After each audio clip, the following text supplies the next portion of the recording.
This conference will now be recorded.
I'd like to call the Board of Supervisors meeting to order.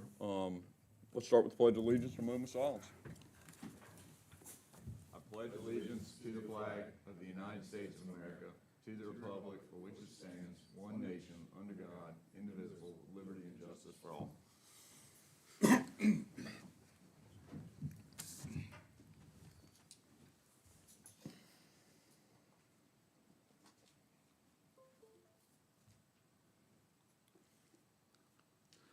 All right, thank you. We do have a quorum. We do need to adopt an agenda. Anybody have anything we need to add to the agenda? Anything? What's the pleasure of the board? Move to approve the agenda as presented, Mr. Chairman. Second. Motion's made and seconded. Further discussion? Hearing none. All in favor, signify by saying aye. Aye. Opposed, same sign. As always, public comment. Is anybody watching us? Not yet. Big things to come. All right. Let's dive right into this. How would you like to start, Jonathan? Revenue projections? You want to have Ms. Murray come down and Brian? Yes, please. Jennifer is driving, but the commissioner and the treasurer are here to present and walk through data and answer any questions. Who would like to start? Come on. You don't have to stand up. Come down here and talk to us. We know those chairs are more comfortable.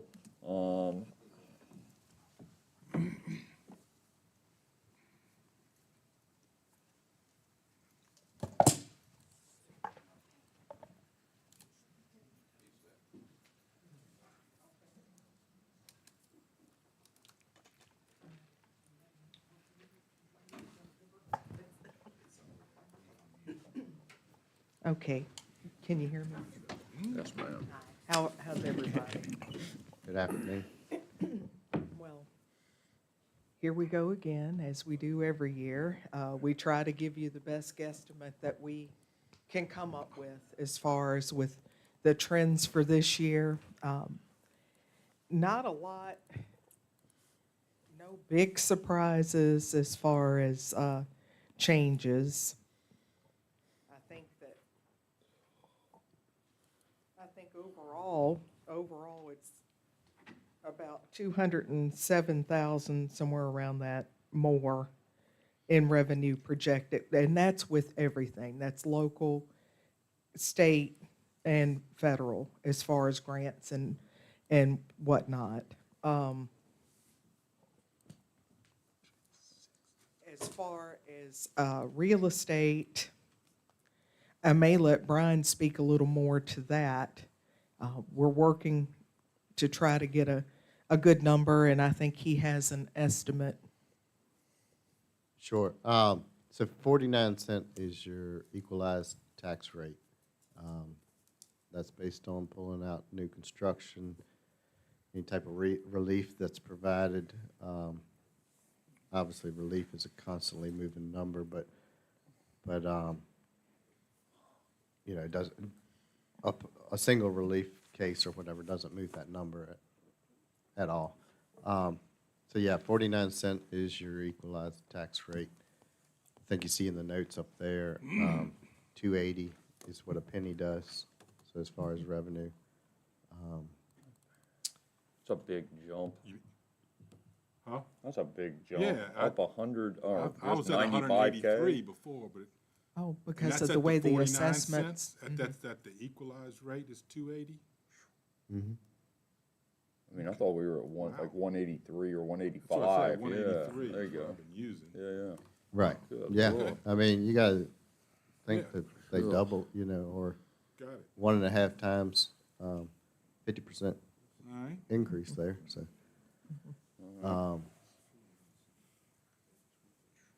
Did you want to speak to personal property at all as far as, Well, Well, I was gonna see if they had questions. yeah, well, I mean, the very first line, of course, you know, and you look, and, you know, you got, real property going up $100,000.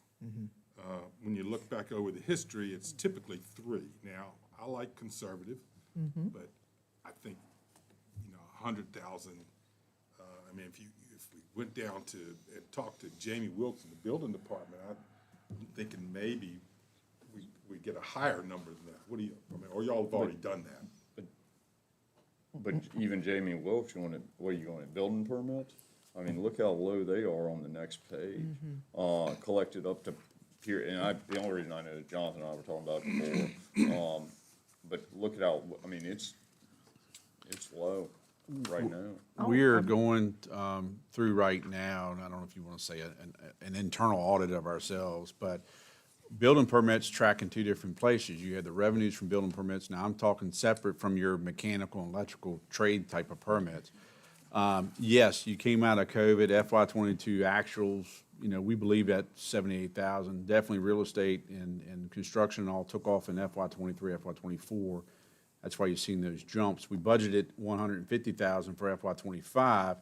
Year to date through, I think, period 8, just through that category is 54,000. So we're going to make sure that we're not missing something entered or whatever. But if that's a true number, we've had a benefit, to your point, Supervisor Yao, on the real property, new construction. This is me, I'm not putting it on Brian. We are, you know, generally get a benefit of 100K or more just off new construction itself. So if that building permit number is down, that's why I believe it's fair to say we were a little conservative putting 13.6 to 100,000, just while we are double checking our building permit numbers. right? Okay. Right, and actually, I went back through the month of February and reviewed all the building permit revenue. And it's right, I mean, there was less than $6,000 in building permits issued. Right. It's the same amount of work for them, whether they have deck permits or finishing a basement or whatever as it is to a brand-new home.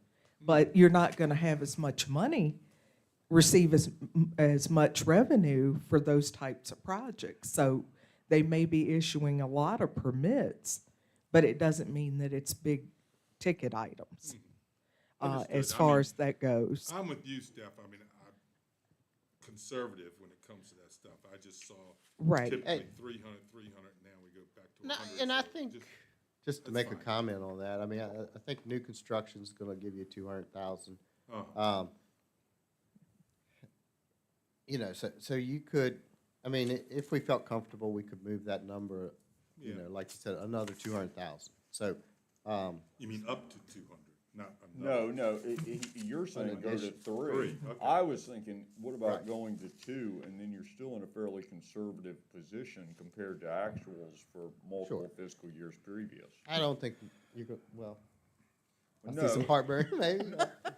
Not really heartburn, but you have to remember now, we set tax rates based on calendar year. So the first half of 2025 is going to hit in fiscal year '25.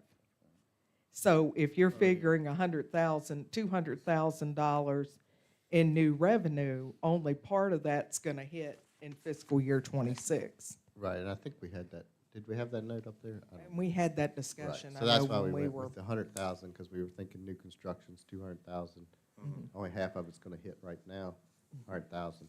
Right. All right, well, let's just keep this in mind then. Well, right, and I mean, let's face it, it's an estimate. Sure, absolutely. And we try to do it as accurately as we can, and we can't predict what the market's gonna be with the way things are going right now. As far as real estate delinquent, that number I did reduce, and you're gonna see that it looks like a huge number, but I'm actually going by what what we've been collecting the last 3 fiscal years.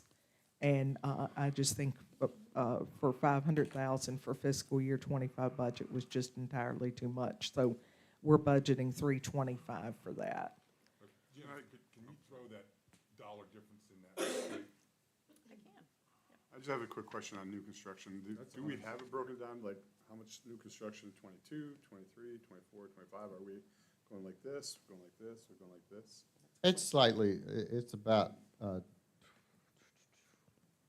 Just wanna know so it's a challenge to compute the new construction for '25 because you're dealing with a '24 value, that new construction that it used to be right around 25 million in new construction. That number, I had to use some assumptions because we don't have the ability in our current software to identify specifically a value change based on year-over-year new construction, if you get what I'm saying. So I had to use some assumptions there. I used the number of $46 million is our new value change number. So again, we were at 26 million in new construction last year. The prior year's 20, sorry, I need to get some glasses. 25.8 million, 25.7. So we were seeing slightly, a slight increase each year of a couple, or was that 10%, 20% year over year. Now, if you go back further than that, we saw a dip in 2020. So 2019, I think that's the COVID dip. We saw 2019, or the uncertainty, or whatever that was. 2019 to 20, we saw a dip in new construction, and I think that could be attributed to COVID. Okay, thanks. All right.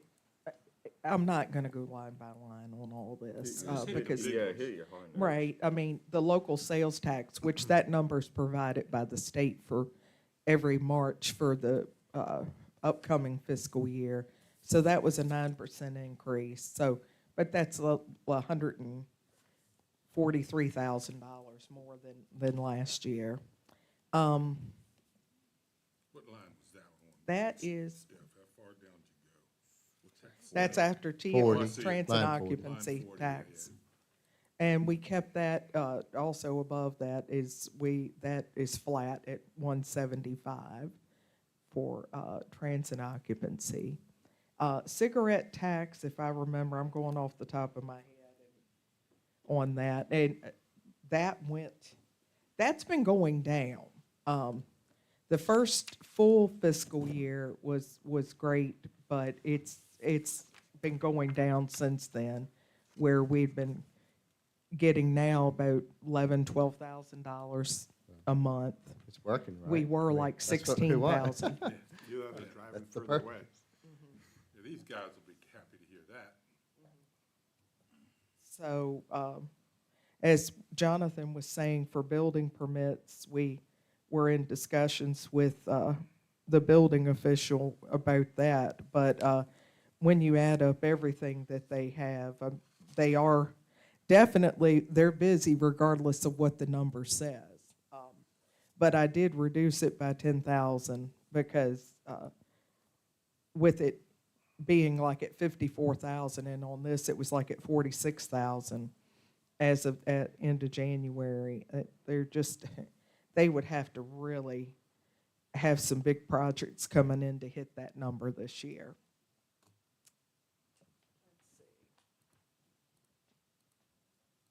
Also, court fines and forfeitures, that did go down about 14%. I think there's just less traffic fines currently, and as you can see, I think now we're right at about half, $50,000 through period 8 on that. So we're not going to meet the budget for that in fiscal year '25. So we reduced it to 100,000 from 140. Interest income, I did budget $50,000 more, and we may be able to revisit this estimate depending on once the capital budget is planned and see how we're going to actually pay for the items for the capital. And we may be able to, but there again, interest rates have been declining. So I feel that at 500 at this point is a good number, but we'll know more after we get the capital budget planning completed. Let's see. Ambulance transports, we went up 5.9% on that. That may be, last year, actuals was 493,000, but the year before that it was 439. So I decided that 450 would be a good number. Maybe could go up a little bit, but I think that's a good number. Rebates and refunds, that one's all over the place. It looks like a huge decrease, but truth is there's a lot of things that really shouldn't hit that. I mean, in fiscal year, I think it was 22, when we received the refund back from the rescue squad, well, that made our number look like we had 714,000, which we did, but that's very unusual. And and then Jennifer has found out that refunds need to be credited to the expense accounts when received. So that's reducing the number of actual rebates and refunds. And let's So see. that'll be reflected somewhere else? Right, you have to credit it back, and she can speak more on that. Yeah. Yeah, well, we're doing journal entries and crediting the expense, so it should be reflected in budgets. If reduced expense accounts a little bit. Okay, and as far as, Good. I was just looking.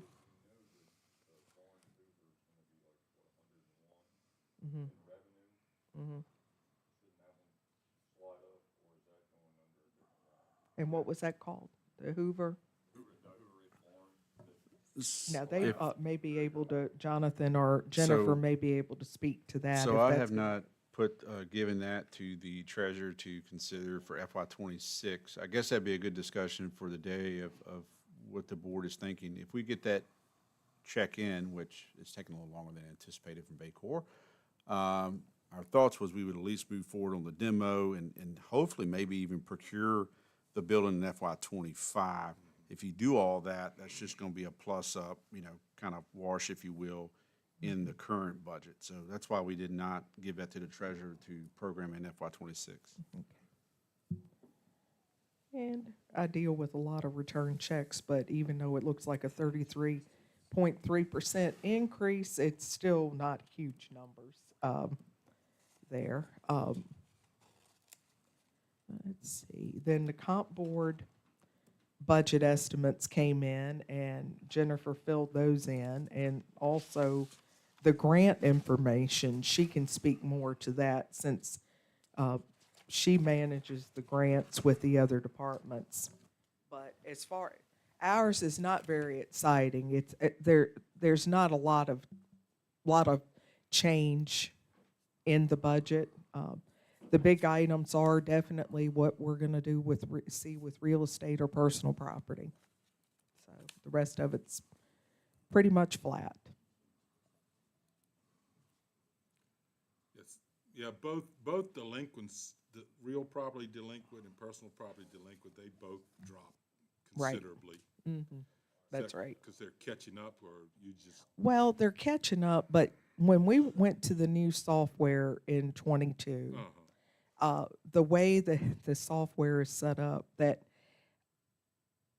things do not technically hit the delinquent code until the end of the fiscal year for like for the 24s, personal property taxes, when we get to the end of fiscal year 25, then those codes are going to go to delinquent, whatever's outstanding. So you're either getting it in the personal property, in the actual personal property code, even though it's a few months, it may be 6 months late. Right. So that's, and our numbers are good there. And as far as real estate, we're about right around 48, 49% from the first half of real estate. So, which is on track.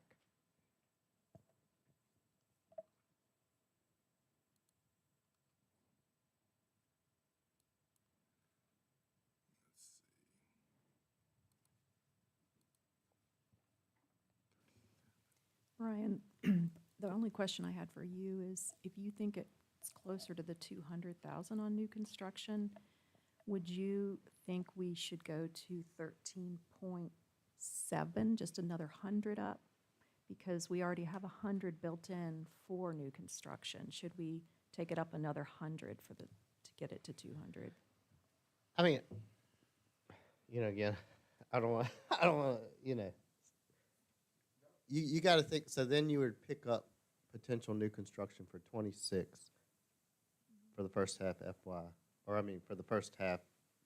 So assuming there's no change in new construction, you could probably pick up all 200,000, I know the trend is close. Yeah.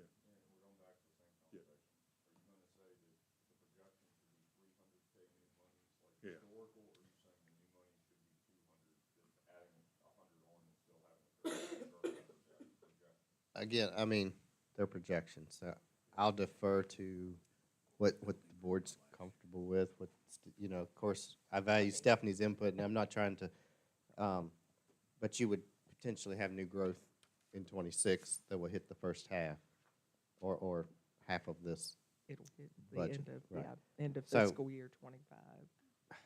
Assuming mean, no we- economic changes, I think that's okay.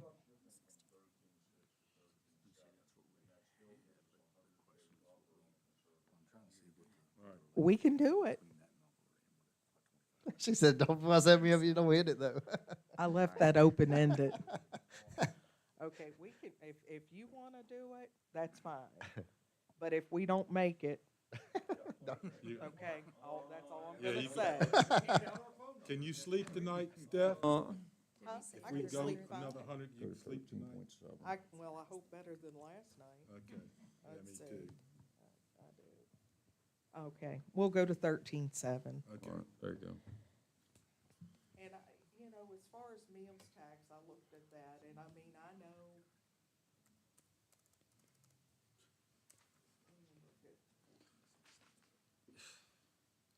Well, you're supposed to pick up 2 restaurant, or you've got Gino's out there, which is grand success.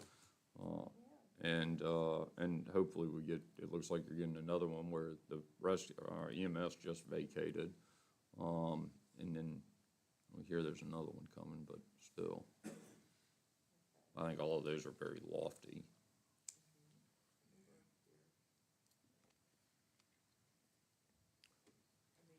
Could increase that a little, but that can fluctuate.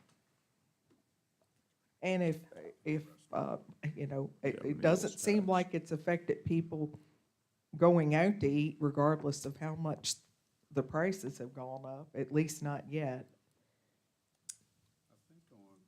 I think on that one, if I remember our conversation is, well, yes, we got a restaurant, you saw an uptick of 30,000 in budget, but then you have places, I'm not gonna name restaurants, that reduce hours because they don't have help or whatever, so it's trying to balance. is Or why. also food trucks that used to be in Madison that aren't in Madison anymore or only on occasion.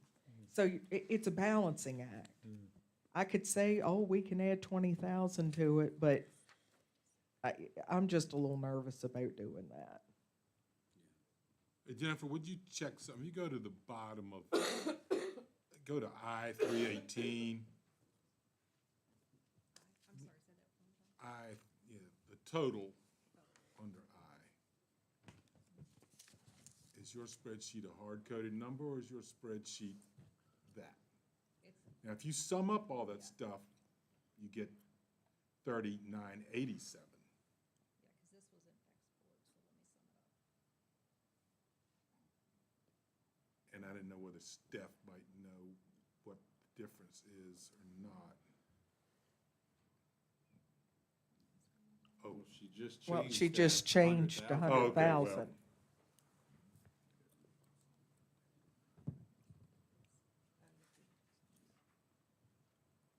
Yeah, I did that too.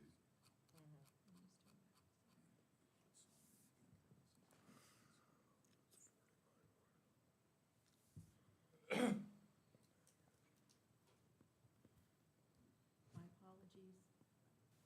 I'm used to a Mac. You need a mouse. No, this isn't a Mac. This is a Windows machine, and I'm struggling, so. But we know, you're showing, it's what it is.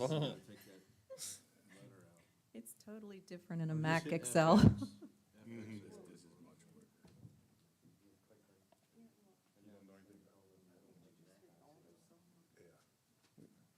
We had this conversation on Tuesday. Judge said that he went from, from regular to, max, and it was easy. All right, it's done. 39,87,039, okay. And now the difference.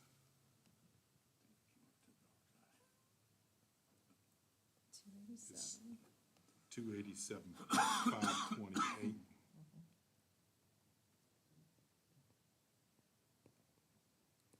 So the 7%, you want me to do this? I think the change is fine, dollar change. Now, as far as ambulance transports, I mean, Noah's here. I mean, if he thinks that the number that we have, is a good number, if we should raise it a fraction. What line is that on, Steph? It's Oh, 152. you don't? Oh, okay.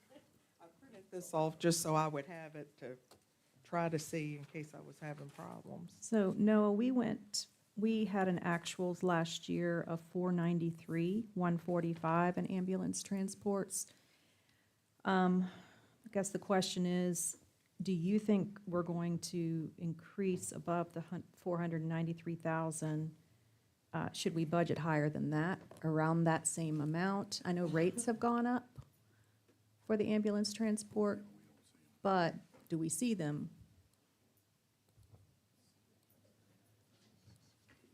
Yes, so we increased the rates, but Medicare only pays what Medicare pays, if that makes sense.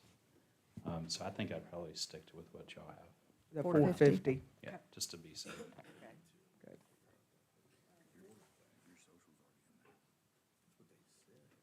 Those are my only suggestions about maybe increasing at this time.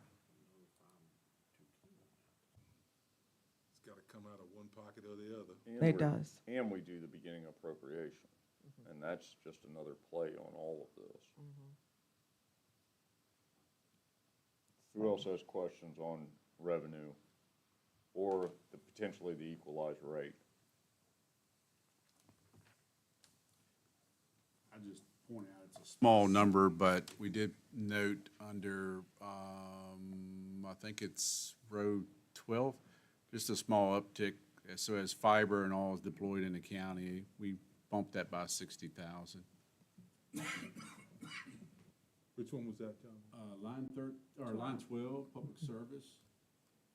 So we have more fiber in the county. So you'll see we budgeted 300 for FY '25. We're at a year-to-date of 349. Yeah.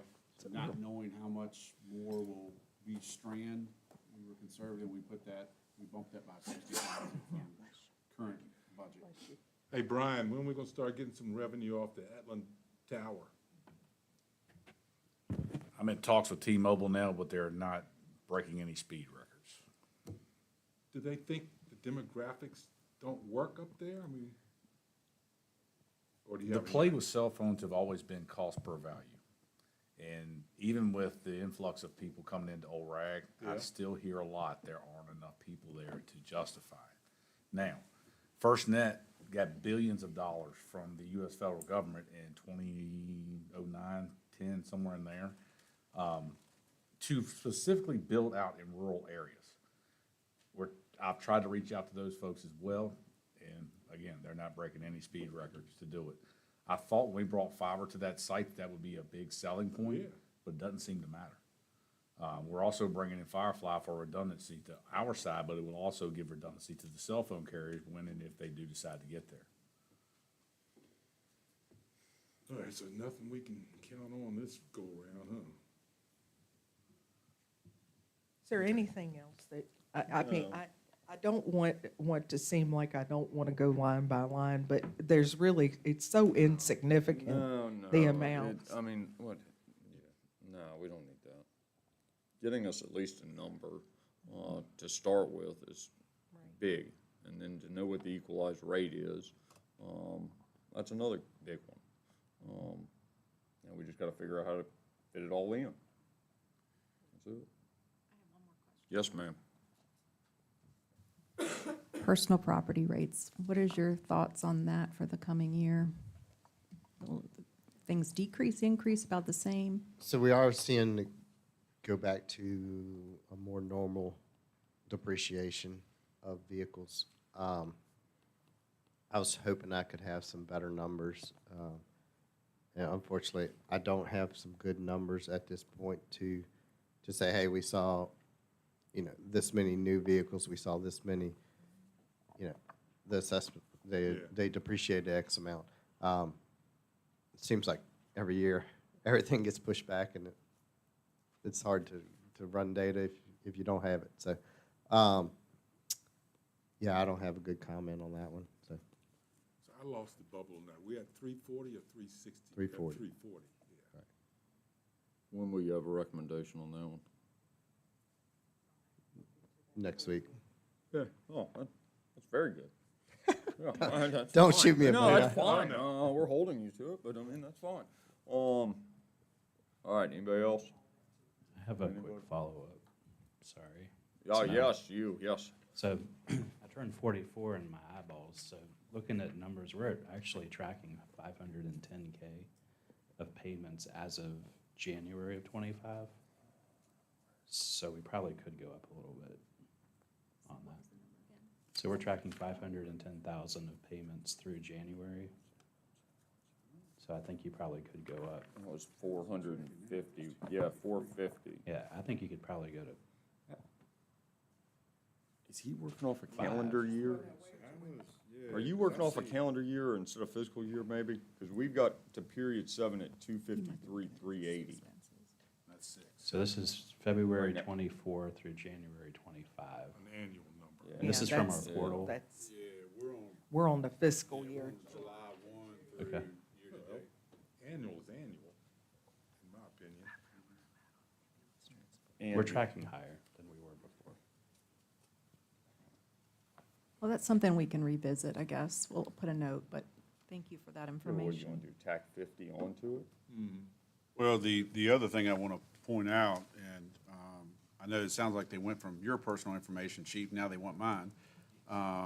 But there is a little snafu, I think with the Medicaid, whatever portion on, if you don't report certain things in the system, you get a reduced Yeah, return. You want to 10%. explain that? So any agency that bills Medicare, Medicaid, you get selected for audit to make sure there's not silliness. We've been selected. The challenge I have is they want my social security number. And I've been in touch with Mr. Weekly, Mr. Gordon, and have their full support to not do that. And we've offered the county's EIN number, other ways to confirm identity, and it goes into a black hole. Problem with that is 10% of our Medicare, Medicaid payments we could have a penalty for. Agreed. So that's where, I see what you're saying. I mean, if you say annual is annual, but if you have this potential reduction there because they're, So we want to factor that in overall. I don't know why they can't use EIN. I mean, we use that for everybody else, but, you know, they tend to want people's social security numbers. Mr. Weekly, just a question. Yes, sir. Has this been addressed to our federal congressional representative that this is an issue? Yes. Has it been? Yes. Yes, it has. It has been? Yes. What kind of response have we got? Mr. Weekly, I spoke with Ms. Spanberger before she left office. This has been ongoing for quite a while now. They actually pushed it up to the Department of, where's it coming from? No, Department, Health and Human Services. yeah, Health and Human Services. No response back from them. Okay, thank you.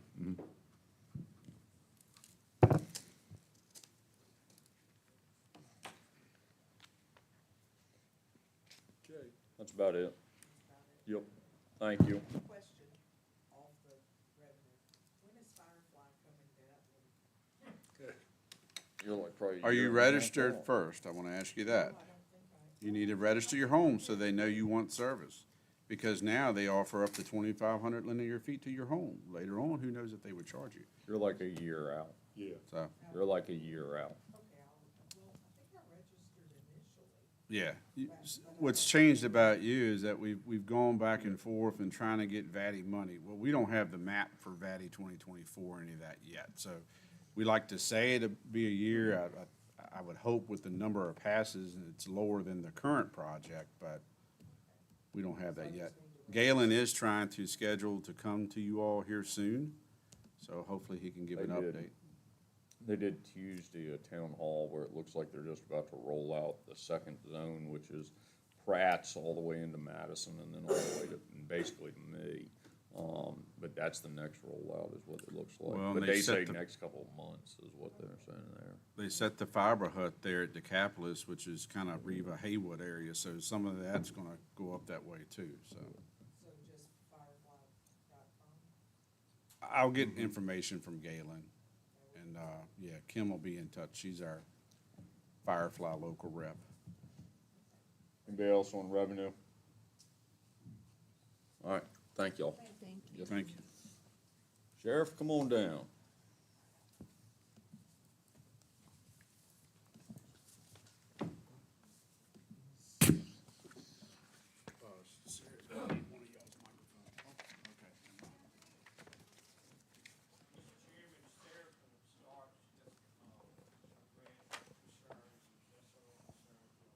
I think I got it. That's fine. I Yes, won't sir. drop it this time. Thank you. Sarah?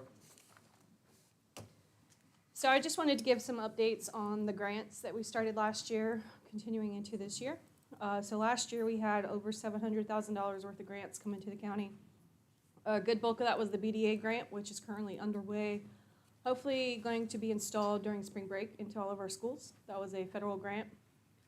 Additionally, we had a $1,200 supply grant for evidence supplies. This year, that grant has been approved and upped by $2,000, so we have $3,200 of approval for supplies. We also have our current SRO grants. We were awarded 3 grants last year. We were blessed because the Waverly Yao grant, it's usually a continuation of 4 years. We were blessed to get it for 6 years. Unfortunately, there's no additional funding for the SRO programs this year, so anything beyond that 4-year period has been cut.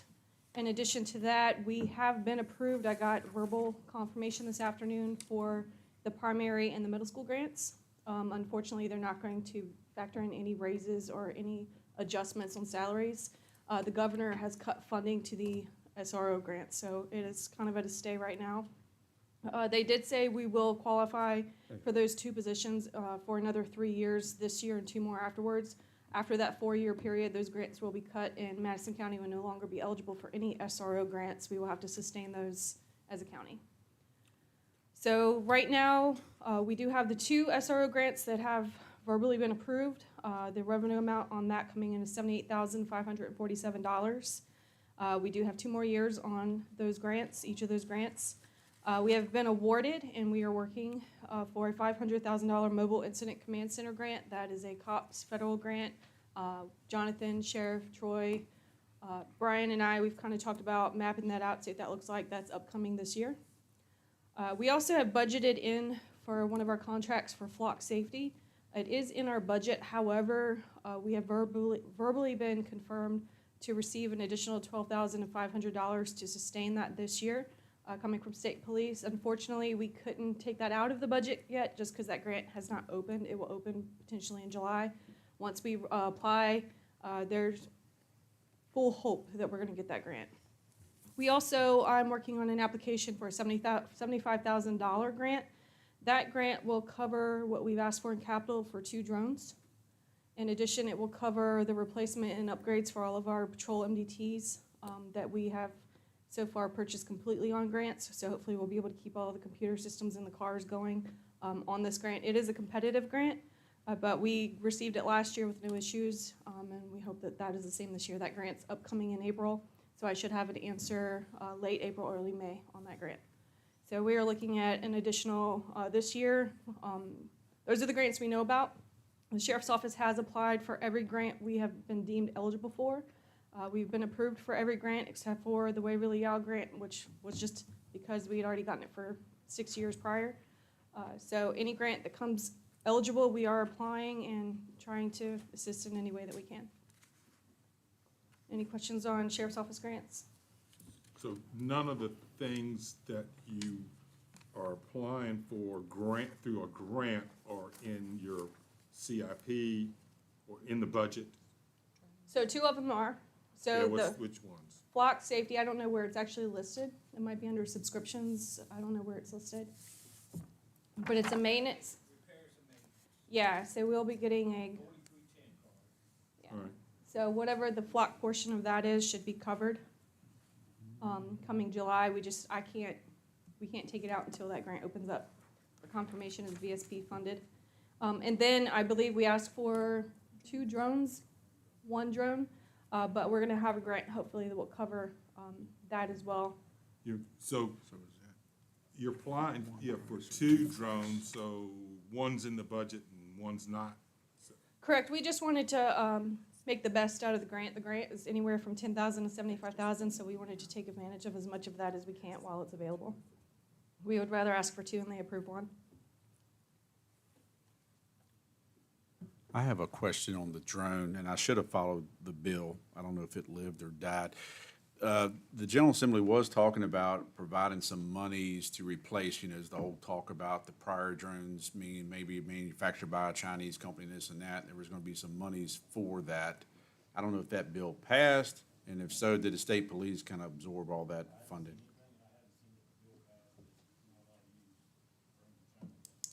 Okay. Okay, I'll check on that. Thank you. So you think we can pull 12.5 off of this because of the Phlox grant? Potentially. Yes, Higher probability. yes. What else? As far as the grants, everything is, supply grant is, we've already had that, it's just a little more.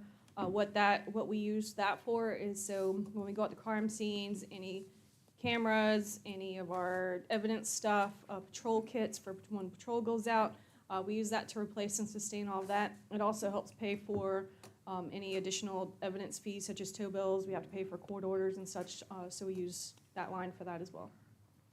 Thank you. Kind of unexpected crime scene expenses.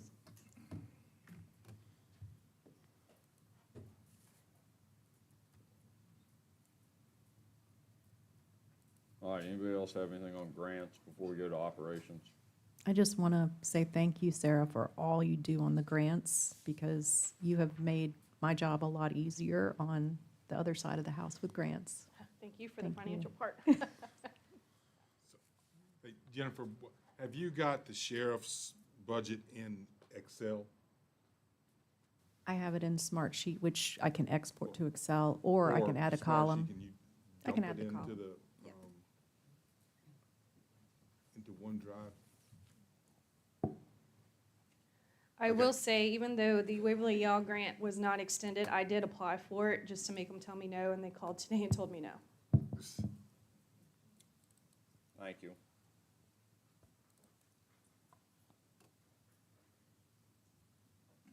Ready?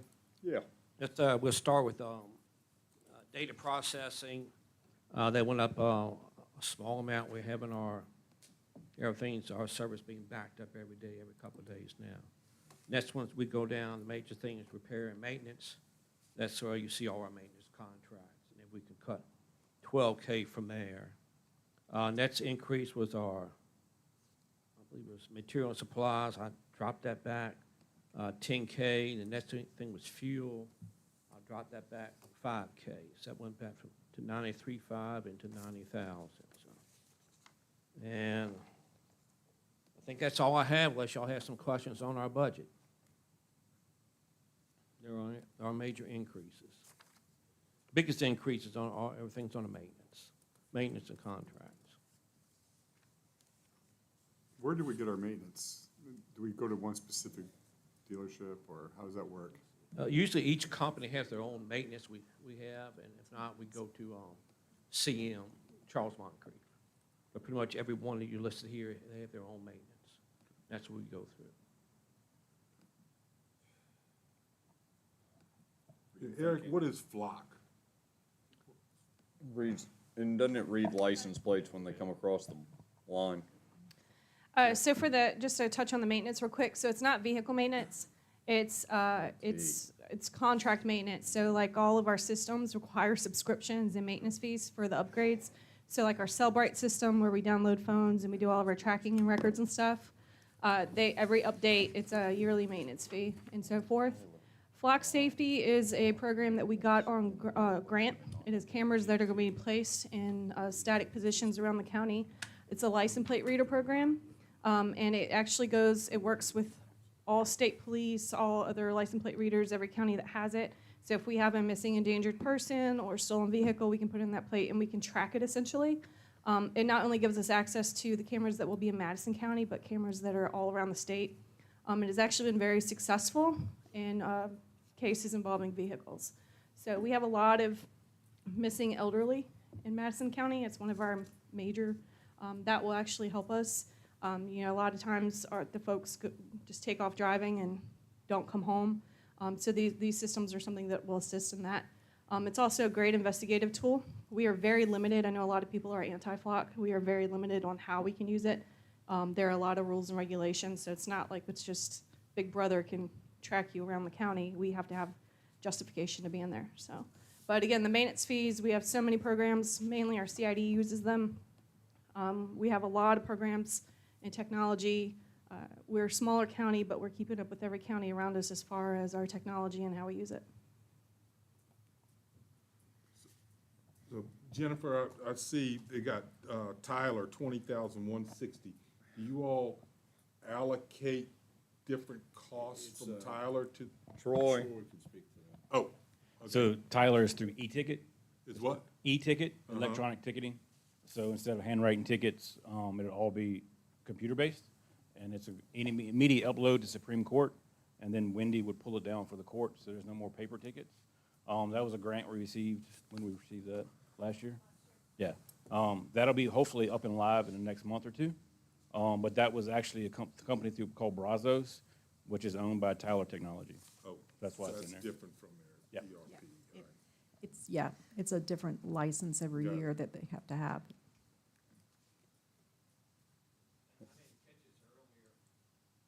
I didn't catch this earlier. I don't know if it was on the revenue side. I don't know if Stephanie had that in reference to, we get a little over $1 million from the comp board, and that pretty much takes care of our salaries.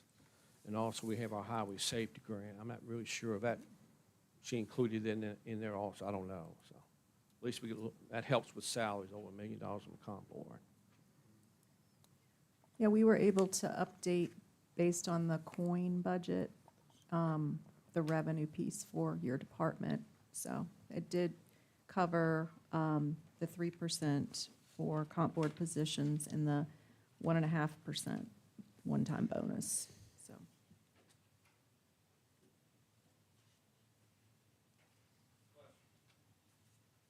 Anybody have anything? So are the COLAs and the 1.5% bonus, that's pretty much done deal? The governor is likely. He's got signed by what, April 15th? Yes. But it's, Around April 2nd. Second, there you go. but there's been no objection to it. Okay. Except for the reduction in SRO, which I don't know, everybody thinks is a good idea. It's fair to point out the bill, the budget bill, if that's signed into law, which I believe it will, it had heavy bipartisan support. That's all constitutional officers, so I know we have the sheriff before us today, but that is applied through all constitutional officers. All right, let's, anybody else got anything on the sheriff's operation? All right, so we're going up, 200 and what, 210K, 216. Yeah, there you go. That's great.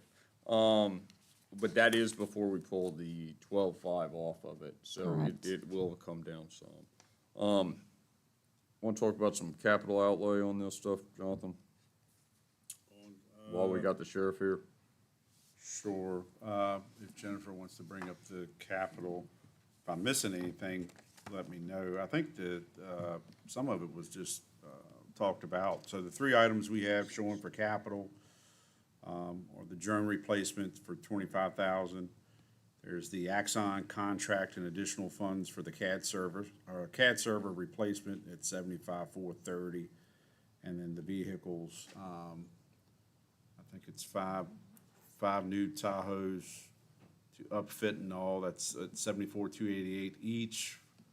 Total of 5 requested for $371,440, and a used vehicle for $35,000.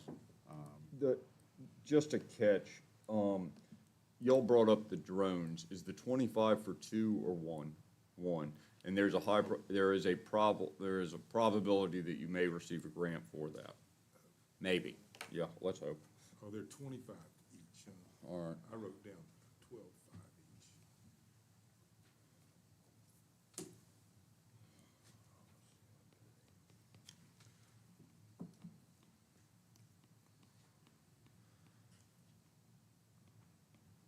What other, all right, we do this every year. Are we gonna do 3 cars this year?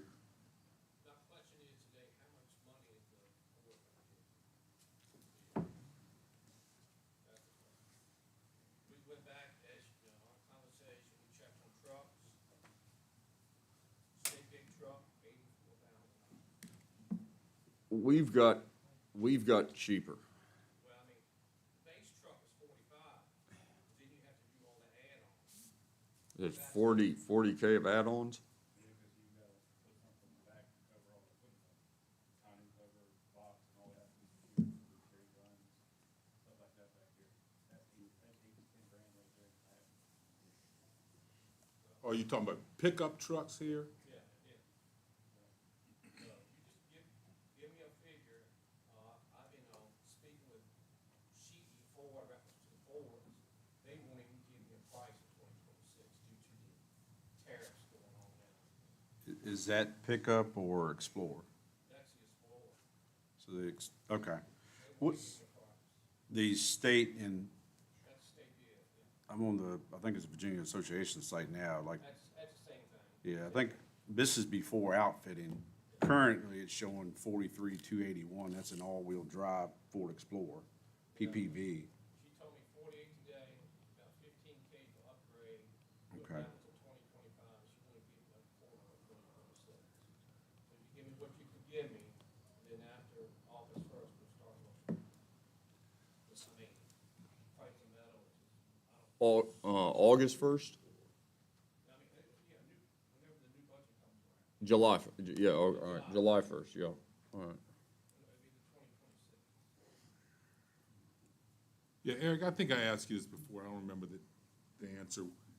Madison Ford is not able to handle this? They can't? 48. Participate in the state contract. Yeah, okay. Or have some cooperative procurement.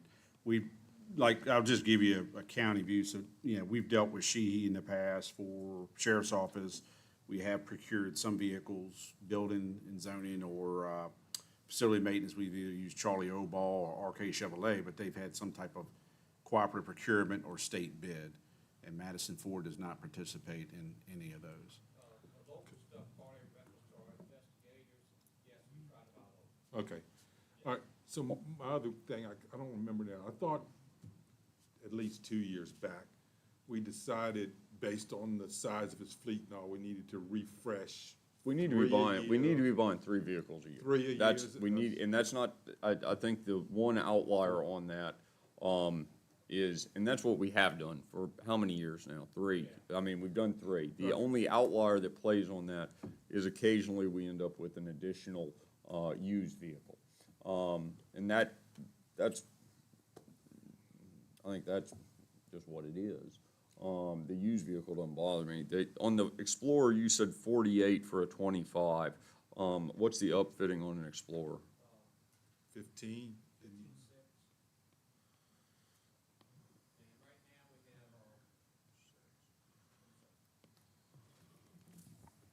Right now, we have 12 vehicles over 96,000 miles.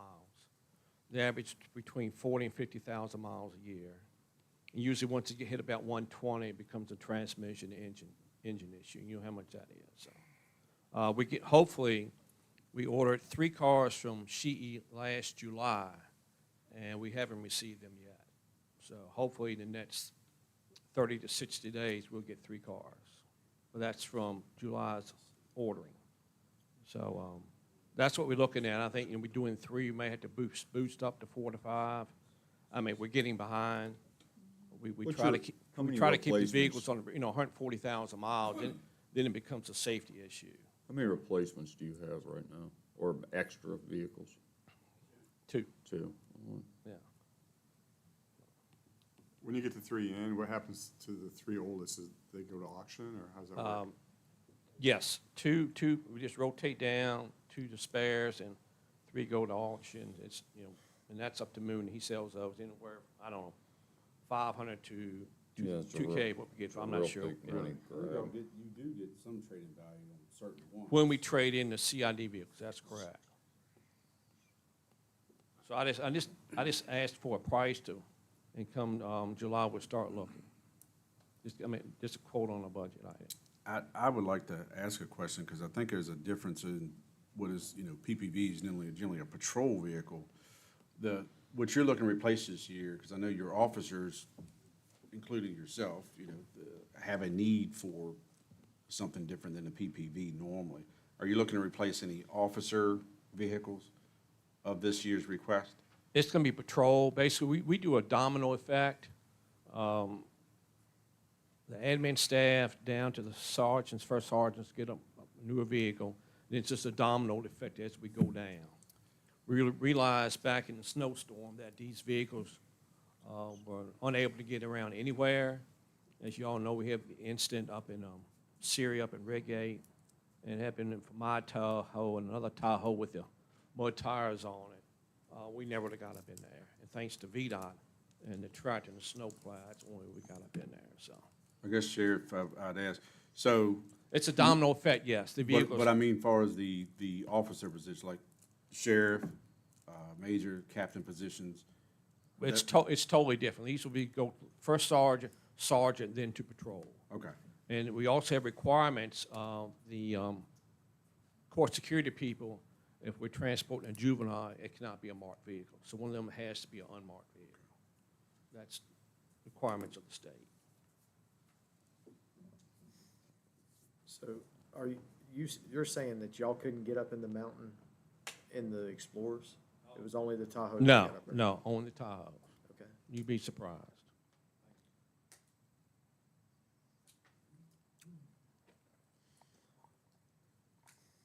So if y'all want to take time to ponder on this, that's fine. I mean, we just, whenever you get a chance to give us a number, that'll be fine. All right. Anybody else questions on CIP stuff or operations for the sheriff? I guess one more thing. I don't know why, and I'll ask Jim. Everybody's talking about replacing servers and stuff, Jim. I thought, for some reason, in my ignorance, that with everything going to the cloud and stuff, you don't have to replace so many daggone servers anymore. But that's, depends on whether you keep the servers on-prem or not, and I don't know what the legal requirements are as far as. oh, that's true. Sheriff, we require today's server to be on-premise? For that, yes, because there's no way Okay. to guarantee. See, we go operate under something called sieges. There's no way to guarantee if it's in the cloud. So everything, the server is on site. And that server was what, 2018, Brian? Yeah, that server's 2018. There's also several other systems hooked to it, like Lynx that we use. It can't be off-site. As far as that, the security would be a nightmare. You'd probably spend more money in security than you would in the server itself. Thank you. All right. Yeah, just. Right. With security. All right, anybody else have anything for the sheriff? Thank you all.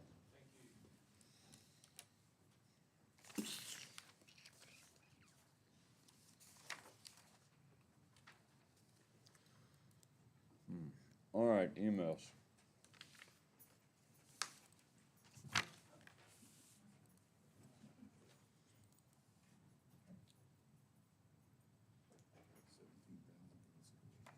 All right, good afternoon. My format's going to be a little bit different. I want to give you like the 30,000-foot highlight of the big things, and then I'm more than happy to answer questions on the line by line. So in summary, our total budget request is going to be roughly 9.1% higher than last year, and this is primarily due to staffing adjustments, medical supplies, maintenance costs, and capital investments. Investment in our community paramedicine program, reducing overtime, and improving our fleet reliability are our top priorities for the next fiscal year. Moving into personnel costs and justifications. So our full-time salary is roughly 6% higher. We currently have 22 FTE employees. We're approved at 23. And we're seeking an additional of 1 FTE for the community paramedicine program, and that would be for Ms. Tiffany Randenbarger, who's been doing that the last year and a half or so. Part-time salaries, this is a pretty significant increase of 158%. We currently have 16 approved positions and have 14 total. And the decision point here is there's a shift called a power shift. And in each of my monthly reports, I share with you all the NUA numbers, so the no units available. The idea of the power shift is if you look at the top bar graph, that's going to show you our calls per hour. So we know late morning to early evening, that's kind of like our peak call volume. We're also being faced with increased EMS standby events.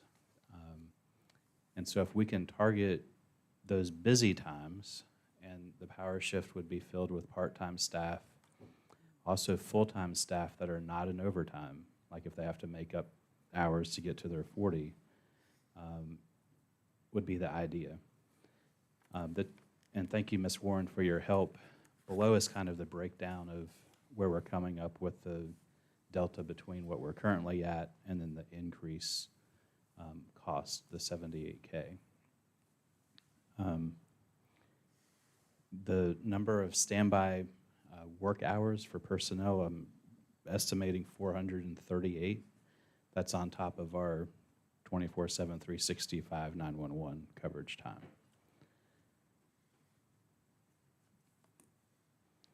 And I'm happy to answer any questions on this power shift. Noah, can you just dive a little deeper? This is 2 people, 7 days a week, 365 for a power shift. For the schedule. Full well knowing we're not going to get that all days, and that's where at the bottom of your screen you're going to see the 75% figure that we're using.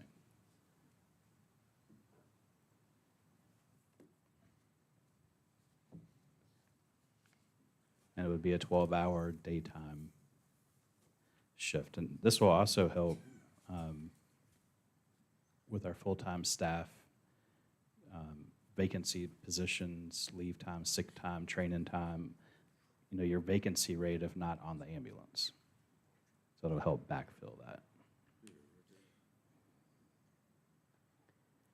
Okay, so the no units available numbers don't have to do with the machine itself, it has to do with the crew. Yes. Because we Correct. have a machine available, They- just no crew to They, staff. on a regular basis, Right, and it's the dangest thing, they get one call. Yeah. Like 3 minutes later, it is a whole other call comes in. It is the weirdest, it is super, super It weird. is. I don't know, I'm less receptive to diving into power shifts, any other terminology that we can add to it, because frankly, I've heard it like 3 dozen times. I think the better direction to go is to have Jonathan make a recommendation working with EMS, with Noah and Gavin, trying to come up with a plan. There are so many of these different plans as far as staffing and different scenarios that can play in, that it shifts drastically on a pretty regular basis. We've been in this current pattern for a while, and we heard on your report on Tuesday that there were less of the NUAs, which is positive, but we know we're about to get into the spring and business will unfortunately pick up for both agencies. I have no interest in diving back into scheduling EMS personnel. I think we need a full recommendation, then we can go at it like that. So we'd be keeping our current schedule. Yes. It would be just Additional in staffing. addition. So Yeah. just to share with you, in 2024, there were 150 NUA incidents with 149 non-coveraged hours.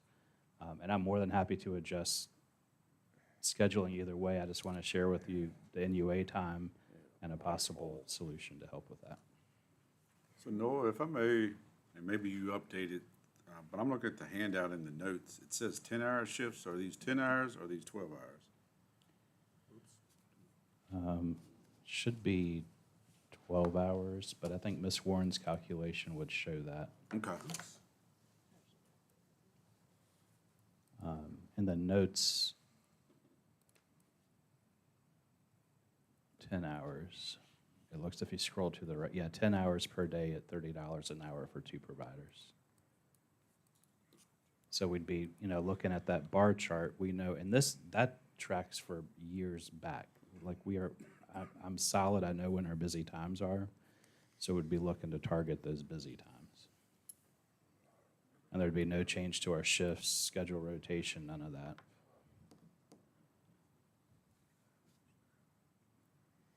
All right, keep going.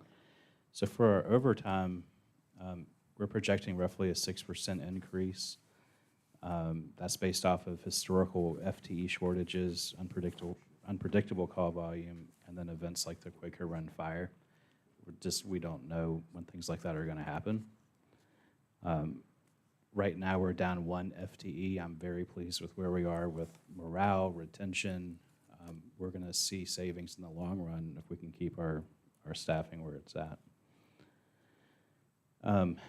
Just to talk briefly about factors because I know overtime is concerning. So just to share with the board, when an employee resigns, they could be out for, employee resignation, FMLA leave, or any positions that's unfilled, other people have to cover that. Our sick leave and vacation coverage, so folks that take PTO, again, FMLA or medical leave, people have to cover that. And then the standby events, that's that 400 and some hours I shared with you earlier, people have to cover that. So it's a moving target. We always try and schedule our part-time folks first, but at the end of the day, we got to keep our units staffed. So we are resorted to overtime. And then to maintain EMS credentialing, they have to go to training. So when folks are in classes, that's also time off the ambulance that have to be backfilled. Moving on to employee benefits, there's tracking to be a 9% increase. That's calculating if you were to approve the full-time position. Our employee medical expenses, each year everyone goes through their annual physical. We do have the random drug screening program and then our new employee physicals. And that also ties back into if we keep our people, you're not doing new employee. It's got physicals, money on top of your current folks. For training and development, savings. So we were able to estimate about 21% less, and that's based off of historical actuals. Seminars and tuitions is a big one. So we've got really energetic folks that are EMTs and EMT advanced providers, and they've shown interest in going to paramedic school, and some of our EMTs going to advanced school. This ties right back into retention. I fully support education. Mr. Jenkins before me, he supported education. That's how we keep our people trained. Do we have any best kind that we of can. contractual retention for that additional Yes. training? Yeah, 2 All right, years. there you go. So that's the increase there. Any questions with what I've talked about? Because I can keep on moving. Keep moving. Okay. So moving into some operational and some capital, our medical supplies, we're projecting about a 35% increase. This is due to the pharmacy changes, regulatory requirements, and just inflation of medical stuff. I reached out to Green EMS. They're projecting 140K ask. I think 70K works for us. They're a busier system, but they're the closest comparable that I can find, EMS only, and they're adjacent to our county. But I share that with you just so you can see the costs are going up. The other thing is the ambulance billing service. So a percentage of our transports go to them for handling all the billing. We're currently at 7.5%, and I'm told, due to the changes with the Office of EMS, they're no longer funding our charting software called ESO. And what will happen is our percentage rate will increase to 9.5% for the charting program. Our billing company is with ESO. They're two companies that work together, but we're going to have to pick the tab up for that. For repairs and maintenance, projecting 16% less. And this can be significantly be reduced. I haven't talked about it yet, but we've got a cardiac monitor and mechanical CPR capital requests. The numbers I'll share with you include the preventative maintenance plan.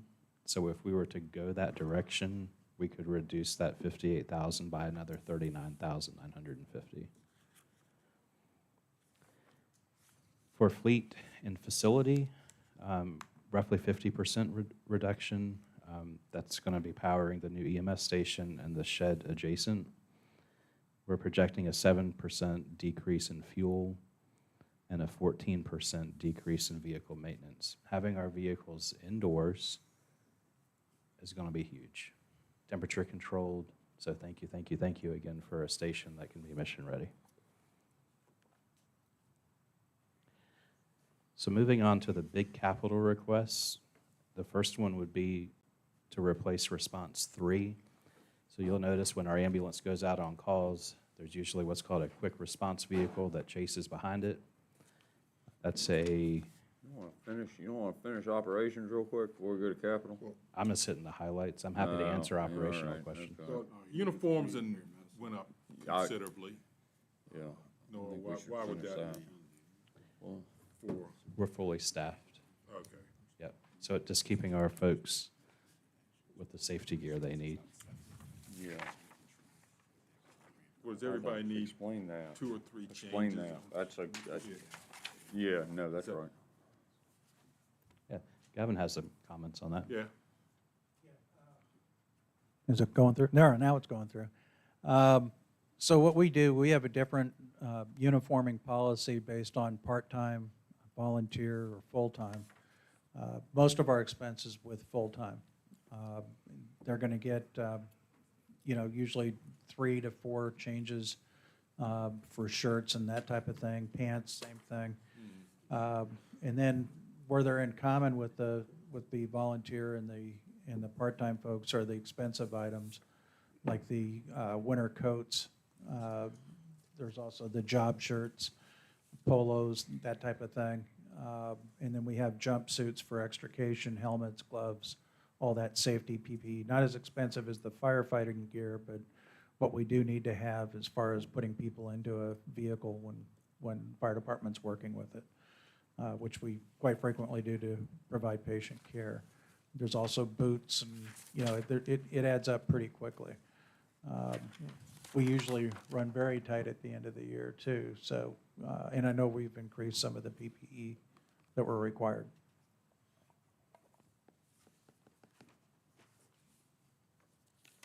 And I was asked to calculate, just to share with y'all, the 2,632 number. That's our best estimate of a full-time new hire. So again, if we can keep our folks, we're saving that money.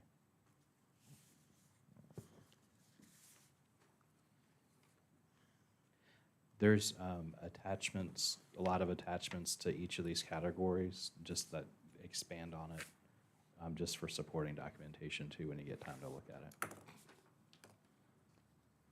Jonathan, you want to say something about paramedicine? Yes, sir. So I'll start with community paramedicine, then I'd like to go back to the operational salaries, some stuff that's in fringe and COLA, so I can explain that.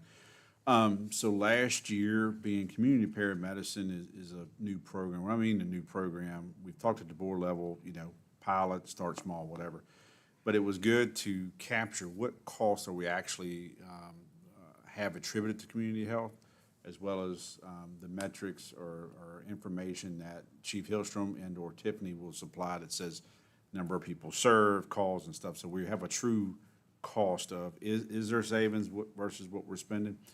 So last year, and thanks to Ms. Warren, she just pulled that out separately. So while not to be confused, in this draft budget NOAA has recommended, it does suggest moving Tiffany over to that position of community paramedicine as a standalone position, and then backfilling that with another person, that position. But what you see in Cost Center 2320, which is Community Paramedicine Program, are the cost of that program. It does capture a 3% COLA.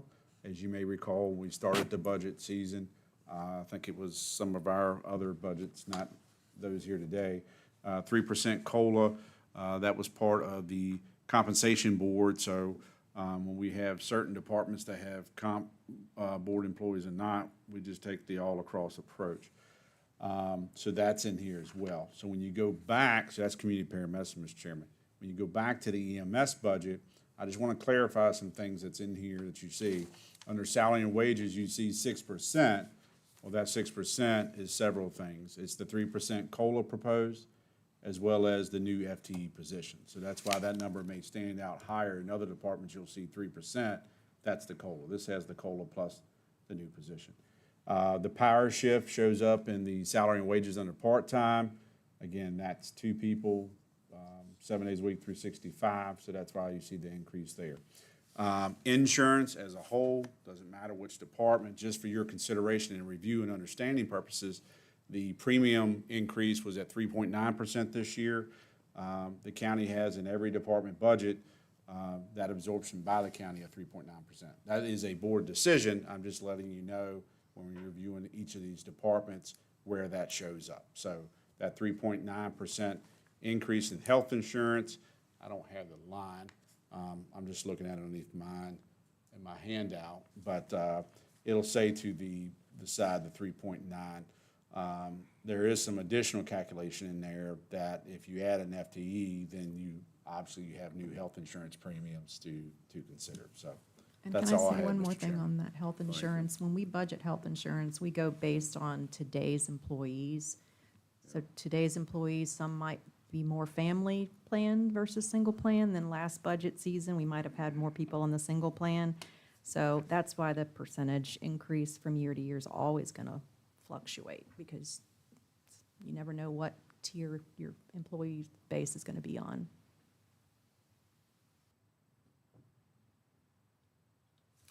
Anybody else have anything on operations? No, other than overall, do people realize, I mean, all our health insurance premiums that our employees pay is coming out pre-tax, right?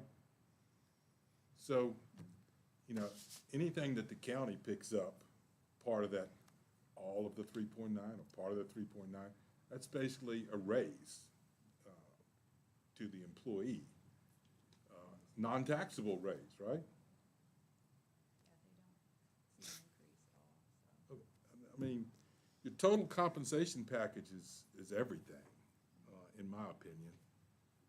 So we just need to, I'll keep saying it, keep hammering it, because it's a fact, you know? That Just sounds- like the FICA we pay on employees, that's a benefit, because, you know, here I am, I'm getting that benefit now.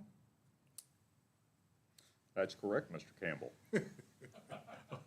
Uh-oh. That's what he said. That was his whole Oh, point. did he? His whole Okay. point was it is a compensation package. Yeah. And it is correct. It may not be viewed that way, but it is correct. Yeah.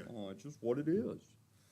That's a great point, too. We can now in Munis create a one-pager for every employee to see their full package, salary and benefits, and the bottom line, how much you're really earning with everything. So Yeah, that and- is a possibility in Munis.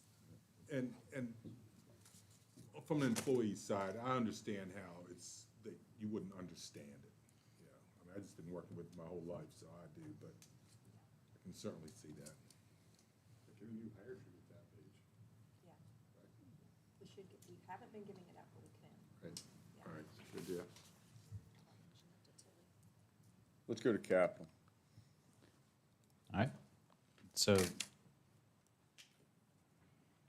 response 3, again, is the Tahoe that chases our ambulances, lifting, moving, scene management, extra set of hands for patient care. I do have a request in, I'm trying to get the community paramedicine program a vehicle.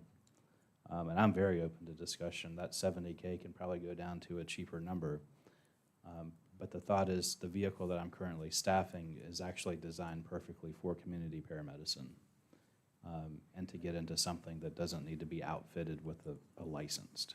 So the idea would be to give Tiffany or whoever's a community paramedic what I'm in and then get something cheaper. We do have a Tahoe in there at the 70K. The third one is our ambulance replacement discussion. These ambulances, it's like a rocket ship. We're now at 493K. At the end of this, we're gonna show a purchase versus lease comparison chart. My recommendation would be to go to lease. That way you can split this large cost over years. That we're still tracking 28 to 32 months from the time of order. That is the root cause of what the craziness that we're in. Ms. Warren's gonna show, this is probably a good time to show the fleet report. That's even for a lease, it takes that long. If you say, okay, I'd like Yeah. to lease this. So order it today, 28 to 32 months from now is when we take delivery. How long are they good for once we take delivery? 7 years, roughly, yeah. So up here is a chart. So there's a November, and then we compare it to February.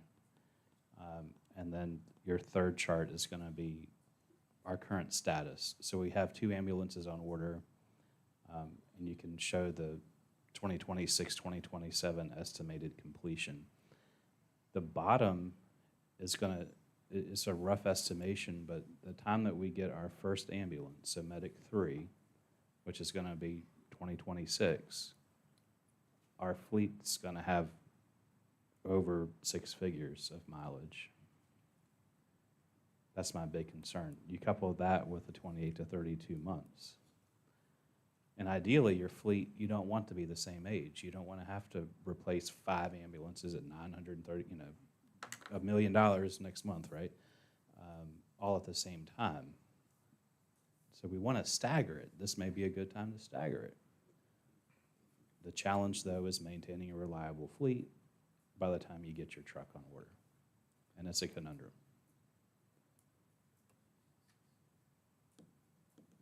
Let me, if I may, so I understand what you're saying, Chief, the staggering.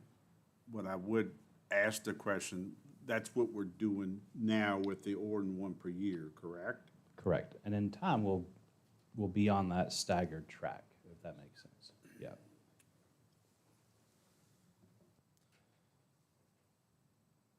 But we're gonna have We a, still have to order one every year, based on the lead time. Yeah, You will, Mallett, you might catch a positive year in there. I'm skeptical.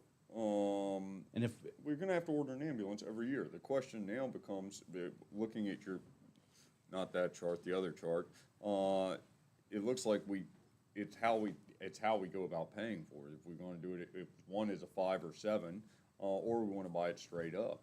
And it would appear that for what we're doing, and especially with the lead time, that it would probably be better to lease this stuff. I agree. And I know this is a little out of order. You mind pulling up the Yeah, lease I can pull purchase? up the lease purchase. So I think this will be really And- helpful. And is there an option between a 5 or a 7 year? Yeah. All right.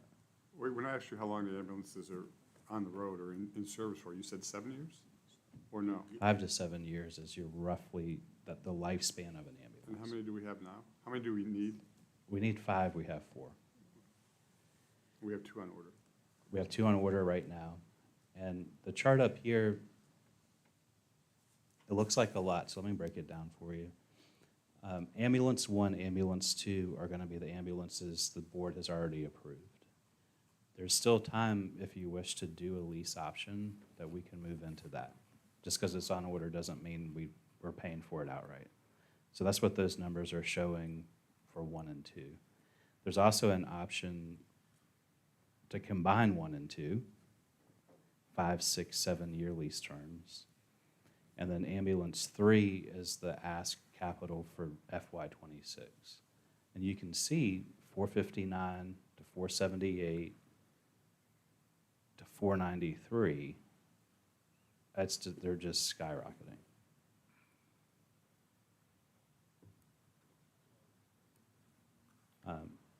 And the way this is set up, it depends on the interest rate, what we're earning in our account on interest. And I talked to the treasurer about what interest to use, because obviously if you pay for the purchase price, we're losing interest on that money. So that's kind of how this spreadsheet is set up. So in cell D28, if we change the estimated rate of return we're getting on our money, it changes whether we should lease or buy. These formulas are set up that way. So if we were at, let's say we used an interest rate of 0.045, you can see how it changes the numbers up top.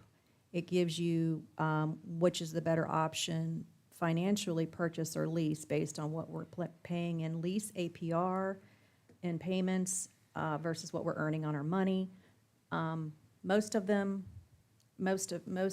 long as we're earning a good interest rate. I know rates are all over the board, but Stephanie felt like around 3.75 to 4 was what the return is on our accounts that we have. If I use the 10-year Treasury yield average, which is what I set this up to be, it was 0.0422.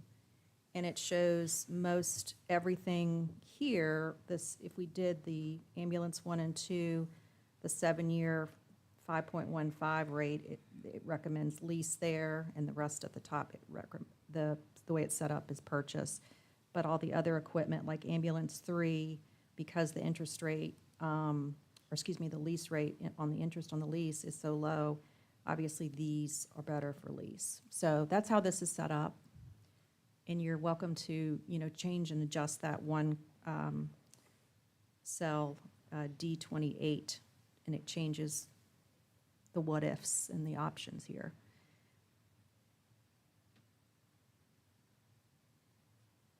And each of these tabs here are just set up to, to look at each lease payment every year. That's a chunk of money you're losing interest on, so it's set up to calculate that as well. And there's some good comments in K. So there's options of when your first payment's due. It could be 2 years after we take possession. And that's in the quote. So 28 to 32 months, we get that ambulance. You have 2 more years before you owe your first payment. So I definitely think the recommendation is to lease. Yeah. Agreed.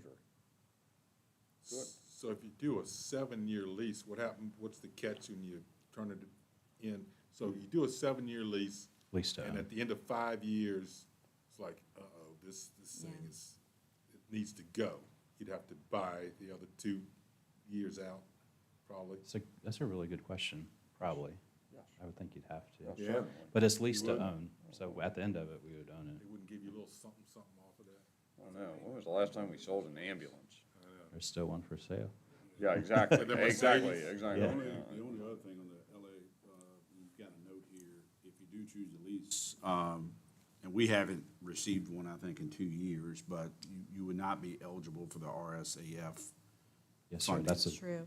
another That's a good good talking point. So this year, I'm waiting on our medical director to sign it. I'm chasing grants too, and putting in for an ambulance. If we get awarded that, it doesn't mean we have to accept it. But we would not be eligible to lease it if we were to get that. Go So, ahead. no, when do we have to make a decision on, did you talk to any of them about that, any of your reps on that? The, for the For lease purchase versus lease. purchase with the orders, the I would need to ambulances? check back in with him. He didn't Yeah. give me the impression that it was like I needed a number like by tomorrow. It's interesting that they will go through with placing your order and they don't have a signed, well, they have a signed agreement for the order, but they don't have a commitment Like on a whether you're purchase gonna order? lease or Yeah. purchase Yeah. at 30. They just have, it's due upon arrival, the funding. Currently, what's in that? With the option of the 2 years. Yeah. So Noah, talking about the RSAF, how long do we have to draw that down if we're awarded it? Is it 12 months, 48 Well, months? I would need to follow up with the state with the commotion up there right now. My biggest fear is if we get that, then the thing is 36 months out, then the draw time has already expired on it. Are we looking at a grant that we need to get 36 months from now to think about that? They'd still honor it. Okay. Yeah. I think the likelihood, just my best guess, is we're not gonna get this grant. I've been trying for these ambulances for the past 2 cycles, and we've not been successful, and I think I'll stop there, but the likelihood of us getting it's low. But we're Just- gonna still go for it. Just curious, why do you think that is for a county as small like us that, what are they looking for, do you think? Is it just a lot of people applying or, So I reviewed our last grant feedback. There's a thought that we have too many ambulances, would be one, based off of call volume. I think there's some who you know, just to be perfectly honest with it. When I look at, it's very similar to what the chairman was saying about call volume. You get that one call, you get another one coming in, you get one truck that goes out of service, another one goes out of service. I don't know why. But our daily staffing is 2 ambulances. So you need that little reserve, to be able to balance for out of service time. That's minimum. Minimum, Yeah. minimum, yeah. All right, is everybody, nobody is gung-ho in any way. Is everybody in favor of leasing another ambulance? I mean, I don't think we have another play. I think it puts us in a bad spot if we don't go with especially a 36-month window. If we delay one and then we got a problem, we're gonna be in real trouble. And Mr. Chairman, your colleagues may have a thought now, but if you want to go through the rest of this other equipment of purchase versus lease, that may help you on your thoughts about overall lease. You mean on the next agenda item? Yes, the next equipment that Noah's going to talk about. Yes, I'll be, Well, I mean, if we wanted to lease another ambulance, that would go into the FY '27 budget? If we were to commit to it now, would it be? well, it wouldn't be capital, it would be in operations because it's a lease, and we would budget for it when the lease payments become due. Wouldn't it be 28? Huh? So it's gonna be a while. yeah, 28. Well, the first one, And the Excel sheet shows you all that. of when we deliver it. Oh, Ms. Warren, do you mind going to the vehicle spreadsheet? Absolutely. Yeah, I think that first one's gonna hit, because October 2026 is your first one that we're supposed to receive, so I think that's gonna hit FY 27. It's October 26th and then August 27th. go through the other two items, then we Okay. can hit these. So real quick, our cardiac monitors, they're reaching their end of lifetime. And our mechanical CPR devices, same deal. And they're on the trucks. They're You on the have- trucks. Yeah, So so you- cardiac monitor, when we're doing CPR, that's what provides electricity to the heart. Mechanical CPR provides the CPR there. I still recommend lease. So for the cardiac monitors, 84.9, it's 0%, and we own the equipment at the end of it. So it would be a 5-year deal, payment due July of each year. The mechanical CPR devices, the quote I got was for 2 years, 0%, and that would be $76,922 per year for those. And just to reiterate, I think it's important, the $39,950 under repairs and maintenance, if we were to do the cardiac monitors and mechanical CPR, the maintenance is included in that lease payment. So you're saving the maintenance plan on it. And the final one would be IV pumps and video laryngoscopes. These are, when you're giving an IV infusion, it's safety, patient safety. And then the video laryngoscope, when you have a patient that's paralyzed and you're putting a breathing tube, that provides a video on a screen for the team, and it also will record for quality assurance and improvement in standard of care. So the cardiac monitor replacement thing, we got 4 trucks, so we need to replace 1 out of the 4. So we're asking for 7 units because it's not just on the ambulances, it's on the response vehicle. 7 units totaling. So they would like Yes. to have a 5th ambulance, so part of, I want to say last year or 2 years ago decision was, all right, instead of 5 new, maybe that one of these ambulances that come in to replace, you'll keep one back as a spare. So I think what the chief said, correct me if I'm wrong, these cardiac, the number of 7 would be 5 ambulances and then 2 response vehicles. That's correct. For a total of 7. 7 units, for how much money? So the total would be the 424K, Okay, all right. but 0% for 84.9 each Oh, yeah, year. okay. I'm on the wrong page here. Noah, do you have 7 of these in service right now between your vehicle, the 2 response vehicles, and the 4 ambulances? Yes, sir. So the 5th ambulance would be 8. No, if it's 4 ambulances, you got 2 chase, that gets you And to then 6. and then Noah's vehicle. But I want to downgrade mine. Okay, but if yours moves over to community paramedicine, are you looking at leaving it in that as well? No, okay.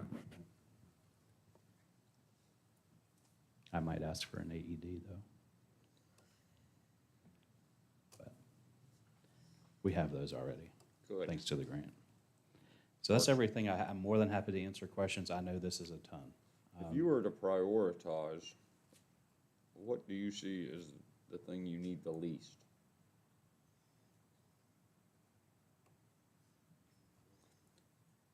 I would suspect you're gonna say the 3 IV pumps and the 7 video. I've got Gavin over here saying, mm-mm. What's the one? So I think we could look at,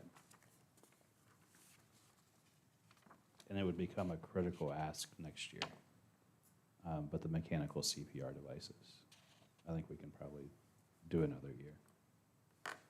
But it's one of those critical pieces of equipment that, Yeah, I got it. If the board does decide to lease the ambulances, capital would be reduced by $493,435, the proposed capital. Just a note.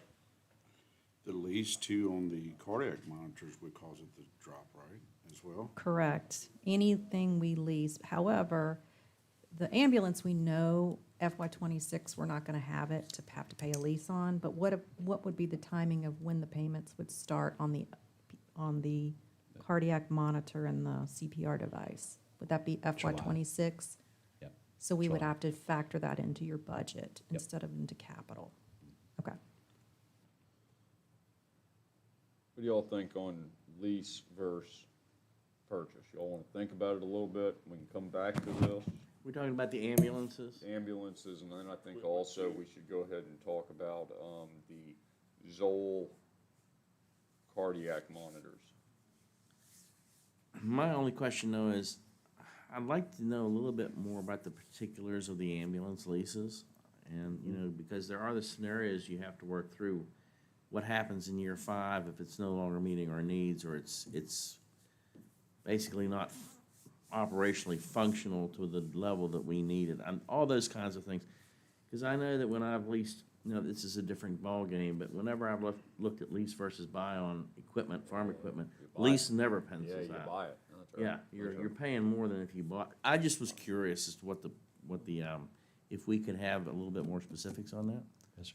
Thank you. Are there any other questions I can ask our vendor? Anybody else? Give some answers, let's think about it. We can kind of go from there as this thing starts really materializing. Does that work for everybody? Well, I guess, What do you okay, got? I guess I do have one more question then. So, the paramedicine program that, when y'all first came in front of us, when was that, a year ago? No, maybe little longer. over, you're right. Longer? That was presented at the time, that this is an experimental type thing, and, you know, the county's not gonna have to pay any more because Tiffany, I guess, was gonna do it outside of hours, or people were gonna do it, or I don't know how exactly, I can't remember. But now, it has developed to the point where you think, it's worth making it a solid program within EMS. 100%. And I think we haven't even scratched the surface of the benefits of improving health in Madison. Yeah. And we've shown the data of building the ramp that stopped the patient that was calling multiple times per day because of just the work she's doing. There's Who all a is lot of- participating in this right now besides her? we have three, so we have 3 shifts, one person on each shift is helping her.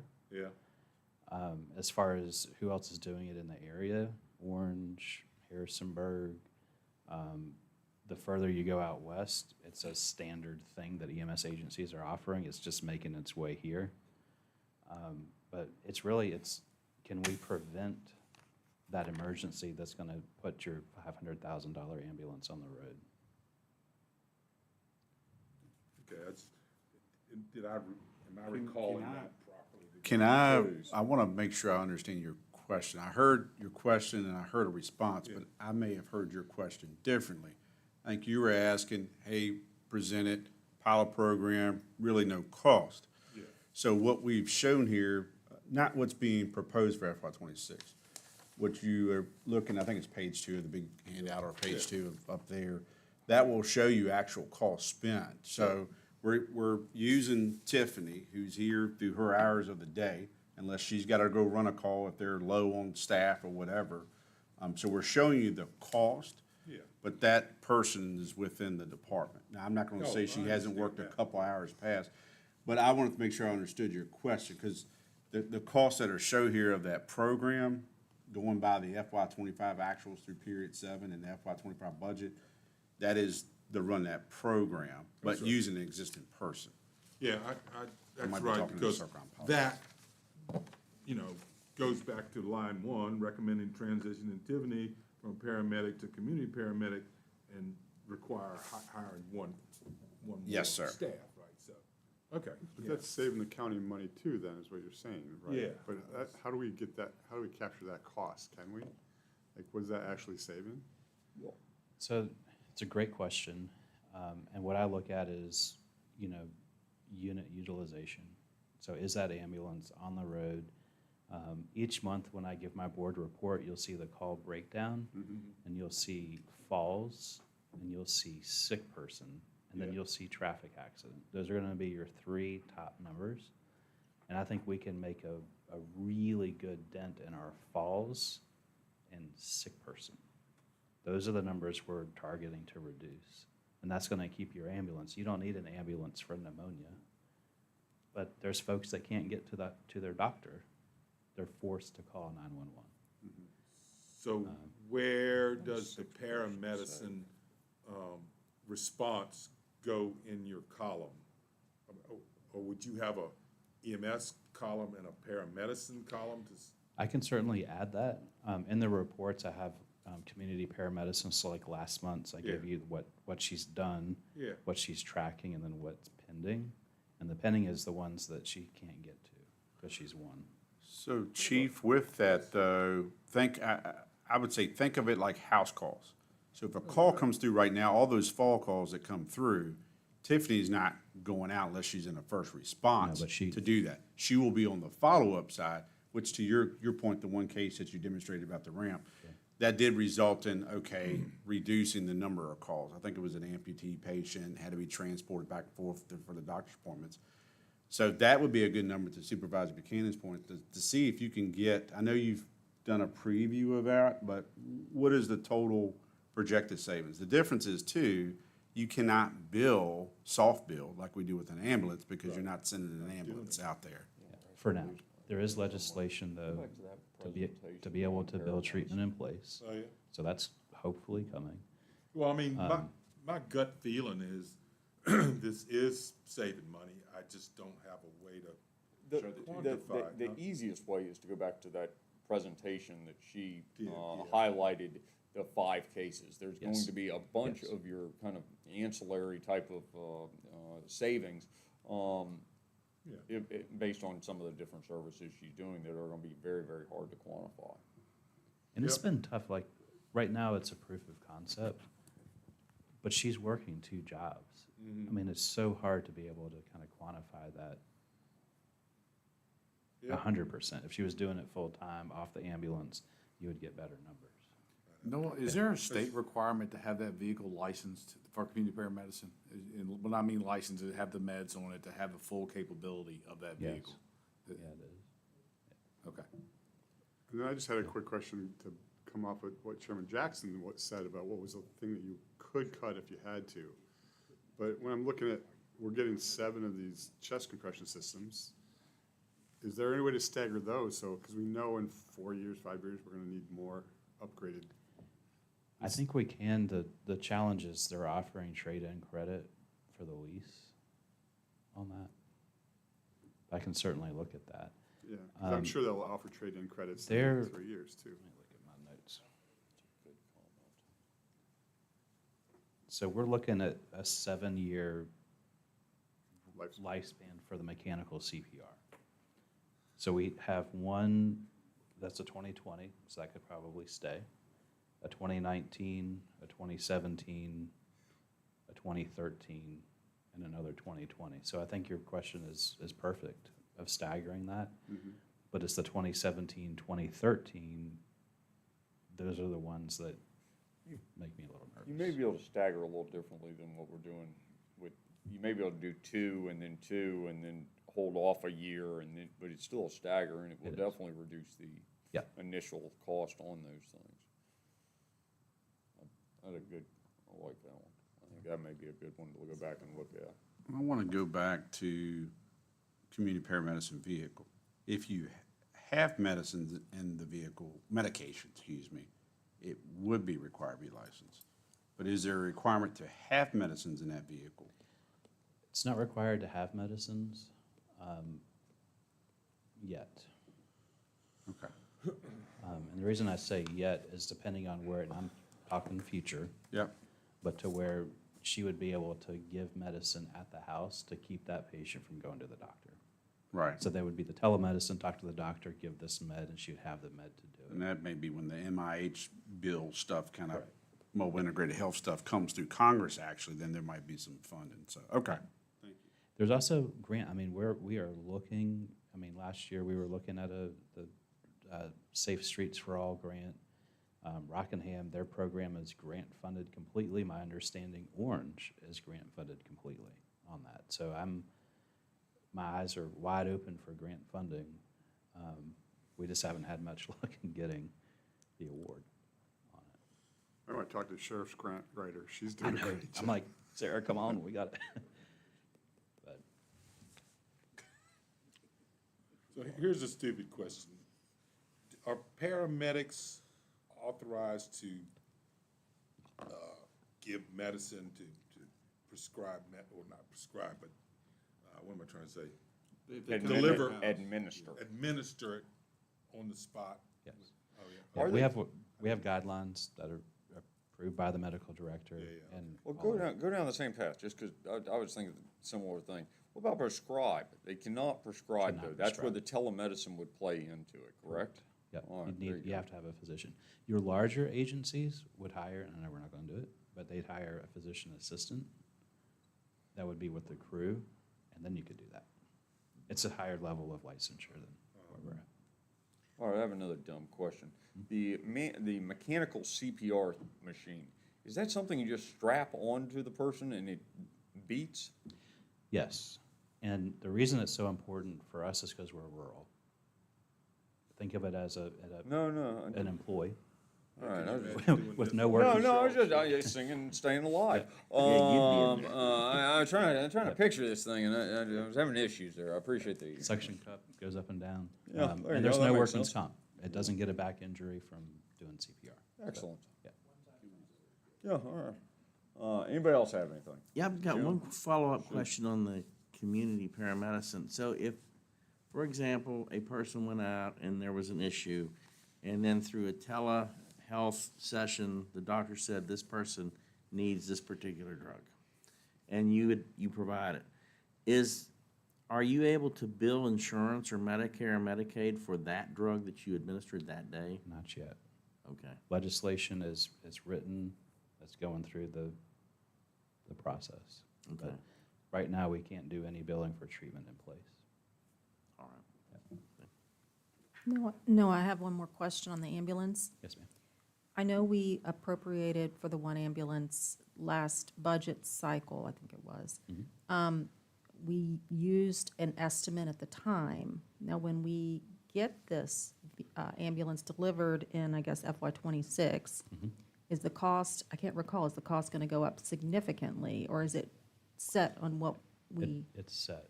Okay, so we don't have to worry about an escalation. Correct.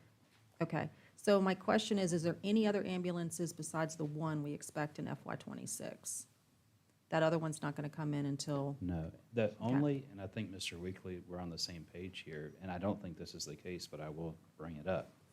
What happens if somehow production all of a sudden is like, oh, you have ambulances ready next week? the reason Right. I bring it up is, as you know, we really could take that Fire sale. second ambulance off, or we could take the ambulance off the FY '26 capital budget, the next one, because we already have an appropriation for one, and if we're only gonna get one in FY '26, it's already sitting there, the funds. Yep. But, like you said, if there's a production, do we wanna go ahead and, it's just something to think about. Can't we we go could back be and rolling it reevaluate from whether we 25 want to lease or purchase those? Number 1 and 2? Yes, that's what he said. Yeah, that's the component that I'm still wrapping around. I mean, we've ordered one, but it sounds like we can go back and we could potentially say that a lease would be a better option for us pertaining to revenue projections, and then we could go down that path kind of retroactively, can't we? We can. I imagine there's a let us know by date. Yeah, that's. So that's on my what we, notes. I don't know how you get that without inviting an earlier date on yourself, Yeah, but if you tomorrow. can magically work that detail out, that would be good to know. Yep. That seems crazy to me, but. Jennifer, on next year's ambulance, it actually won't be delivered till FY '27. It's not coming in till October, November timeframe. So there should not be any ambulance expense next year, unless there's something unforeseen that takes place. October or November of '27? October 26. But That's 527. 527, yeah, right. Yep.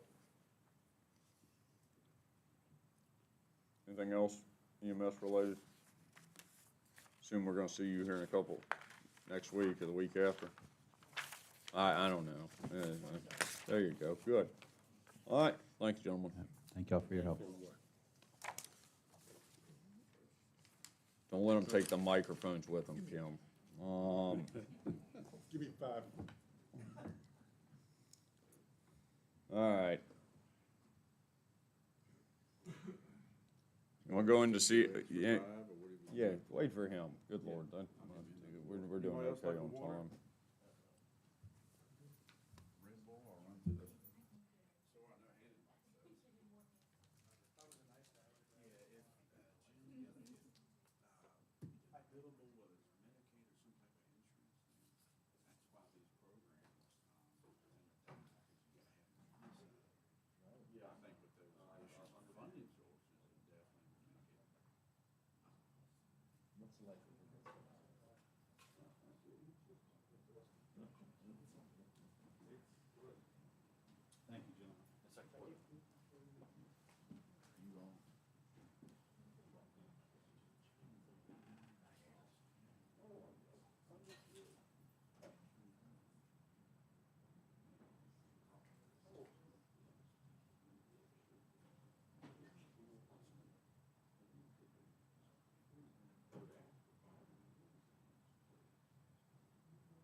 Doctor said I gotta keep drinking water, so.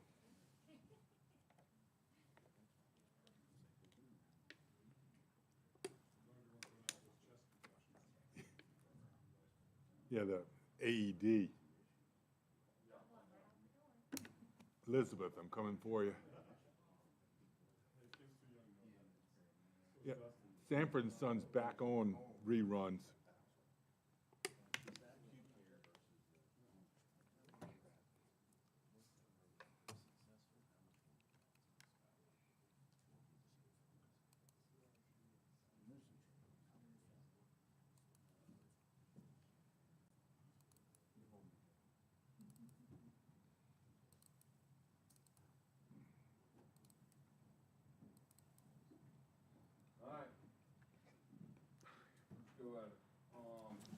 Capital budget and park, we've already covered a bunch of it. Jonathan? Yes, thank you. And when Jennifer and I spoke, we only included facilities that had proposed increases or had cost associated for FY '26. So if you want to see those out years, we can get into that another time, or we can put that in your share drive. But for FY '26 capital portions, we just put the facilities that had something associated with it. So going, your first, and I'm gonna cover facilities first before we get, okay. Okay.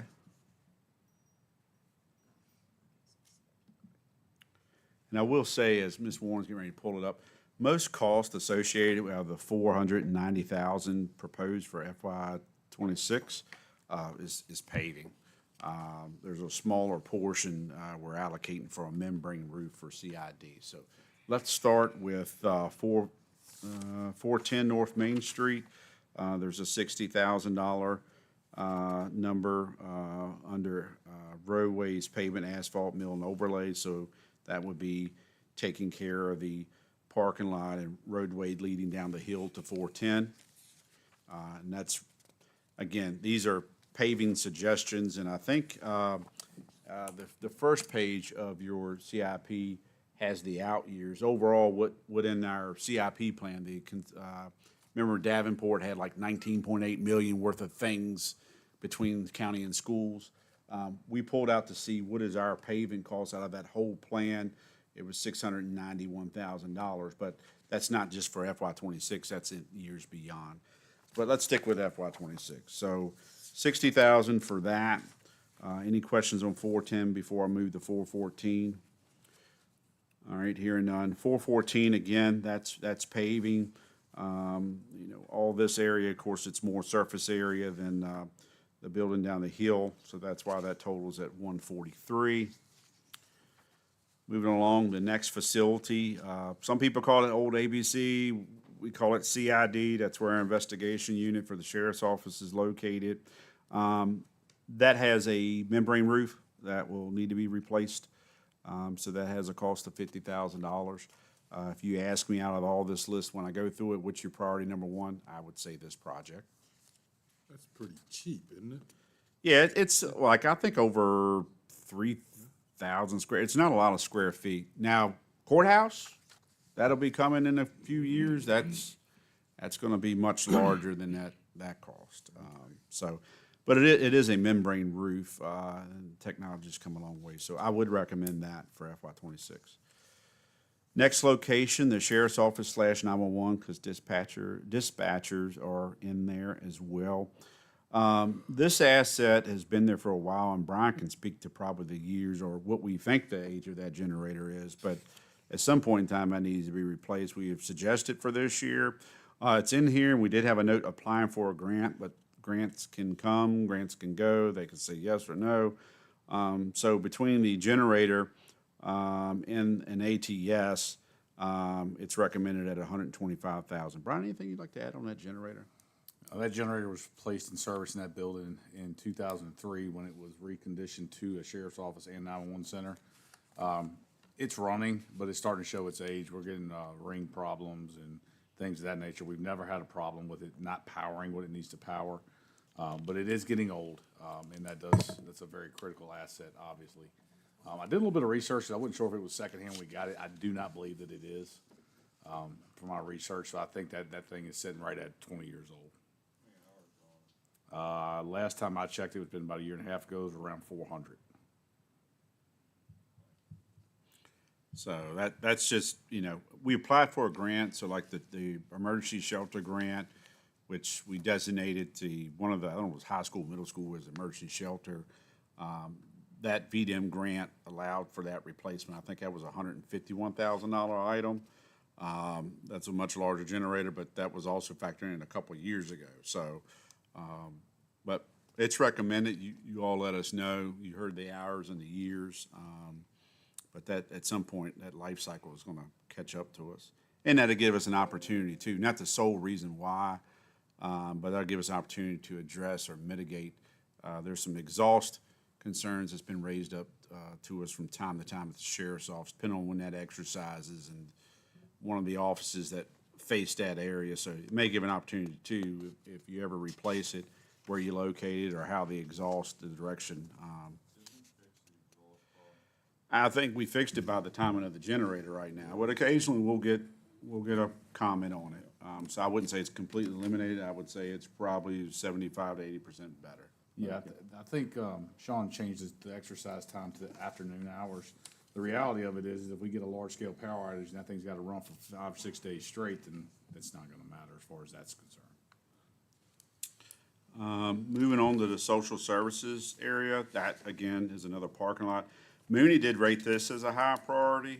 We had patched a couple of parking spaces that had kind of a sunk or depression in it. But that lot, he ranked up there as a high priority. You can see in the notes to the right, we have moved this over years before.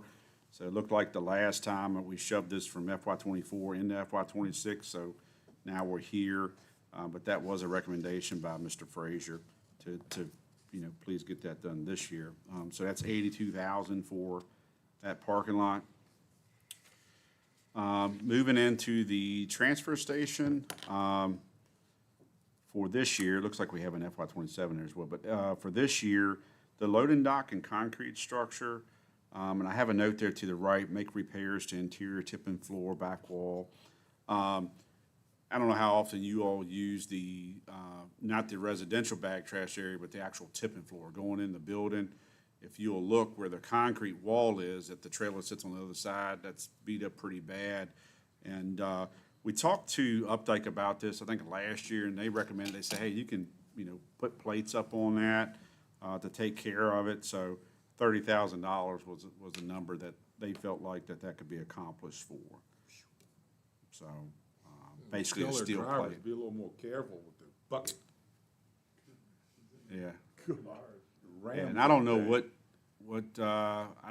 I guess that building was built in 99 when the old landfill closed, so that's the age of that. To the right, the reason why that wall exists, we used to have single stream recycling, and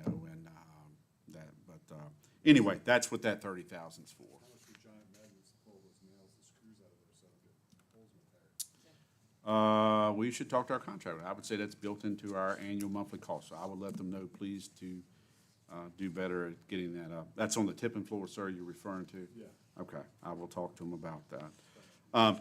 Plus, I don't know if DEQ would hit us on that. Generally, DEQ is looking at things like grading and your leachate drains and stuff like that, but they do inspect our facility. So overall, I do think we need to address it at some point in time. If you choose But FY you're- '26, fine. But If you're not, thinking stick a bunch of half-inch steel plates up on it, anchor them to the wall and move on. yeah.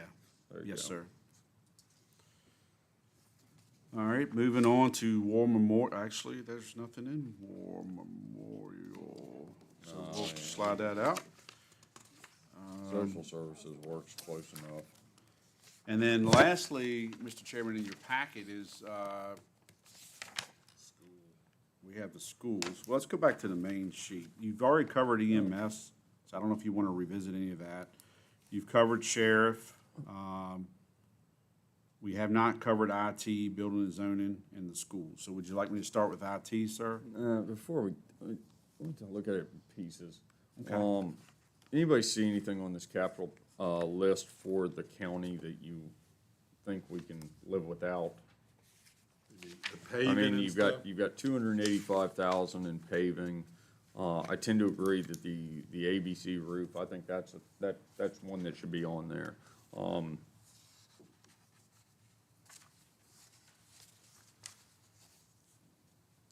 I would hold off on the generator, maybe we can get some grant for it. Yeah, isn't it a big cat generator? Yeah, Is it's a that cat? It's a cat generator. Okay, I didn't know if it was a Omen or. I would love to have that generator, like, I would love to have It that is generator. tremendously oversized for what it's doing. Even, we have to bring a load bank into it once a year to even get close to what it's doing. And that's, when we built that building, they said it was a 400 amp service, we have to have a 400 amp comparable generator. There's never 400 amps running through that building, it's just not. What is the issue with the engine or with the generator as far as? I mean, the engine smokes. I mean, it smokes tremendously. The generator is fine. When they bring the load bank in, it tests perfectly every time. But it is tremendously oversized, which is why you're getting problems with the rings and everything else, because it's almost running at idle all the time. What are you thinking, going in and bringing in a temporary generator for a little bit and then redoing that one for 10? I was gonna say, I mean, overall, an engine that size, probably 10 or 15,000. 15, probably closer. And they have given those quotes, Cat has, on coming in and redoing the rings and tearing it down, and it's been about $10,000 or $12,000, but quite honestly, it's a little bit of white smoke that runs for 12 minutes a week. Unless you get that. Now, what we've done now, I think the main problem now is that stack comes up right at the second floor. There's a fresh air intake right there. So when it does run, it sucks it right into the building. How about this, Mr. Chairman? We take it off. If we can get a grant, I would probably change our feelings on replacing it versus rebuild maybe. There's a very But we real can- possibility, the same grant we just got for the school, we could probably get for Yeah, that. because it's a 911, I mean, it's sheriff's office too, but 911 will probably be the high-weighted score on that application. So we certainly, if it's the board's priority, we can pull it off here. If we get the grant, great. If we get in issues, and that's where we have contingency to take care of it at that time. Is that a fair? What about, no, I said, that was my comment, is get a piece of PVC And raise it. and run it up about 20 feet in the air, and then you've got a smokestack, but that's okay. It's better than going in the fresh air return. You got a stack, you'd have to somehow secure it. Yeah, 'cause the it's- biggest problem would be securing it once you get that height, but you could run a mast off the building and do that if you had to. What about on the paving? The paving, I mean, really, I mean, we all drive it every day, so I don't think the world's gonna stop turning if we don't pave. We do patch, probably the worst of it up these two locations is what you see when you drive through I here, agree with and then this corner. Social services over some point in time, it doesn't make sense to go in there and keep cutting out spaces that have deterioration. But I don't think it's gonna be the end of the world on any of those. We just tell folks it's another year. What y'all wanna do on paving? I just can't, I can't I get say it. we put it at the bottom of the list. I and agree. We'll see how things fall out and. That's correct. You're coming back here in several weeks with an administrative recommendation. Is everybody kind of on board on the paving priority? Also on the generator priority, with options on the table on that are better than my 20-foot smokestack. There you go. Let's move into the schools.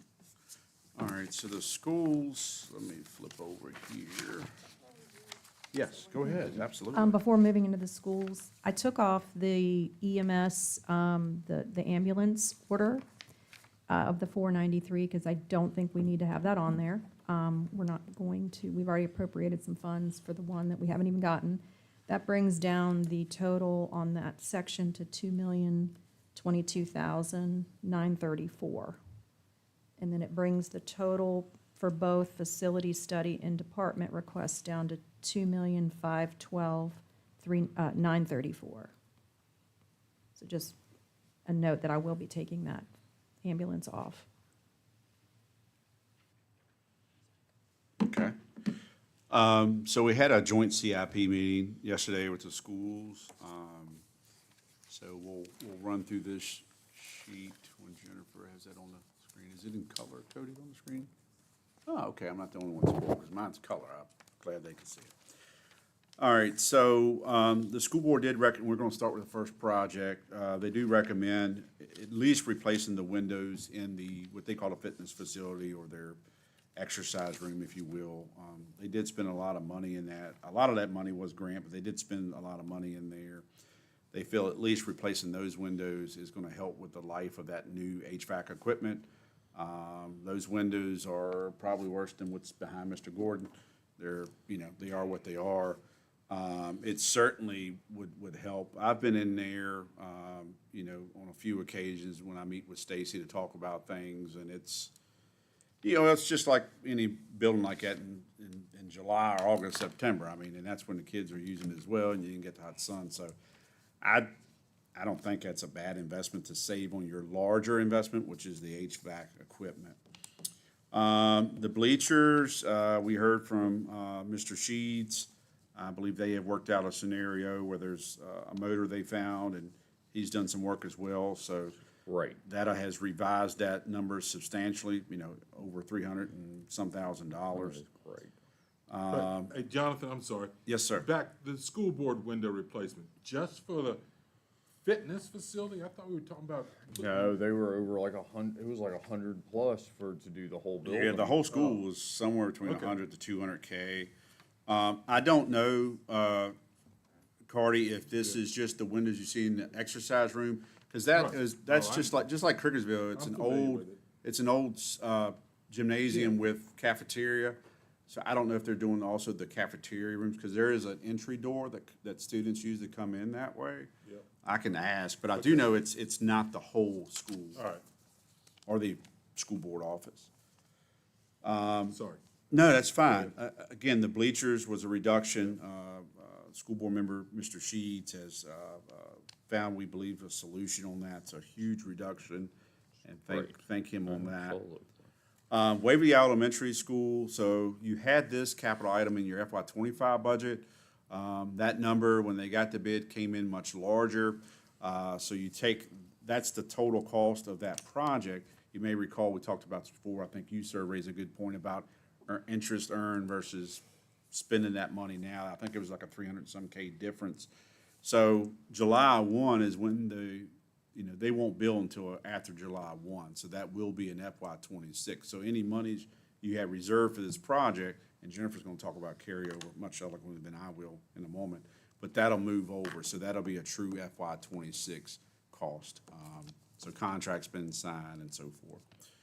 Exterior doors, they said reduce that. Clay, did they leave that in there? No, they left it in Yeah, there. That's, okay. it's not that many doors. That's the thing. It's like, what is it, Yeah. 4 doors I or don't something? know. They It got is. district-wide, so I'm not sure which. It's not that many doors.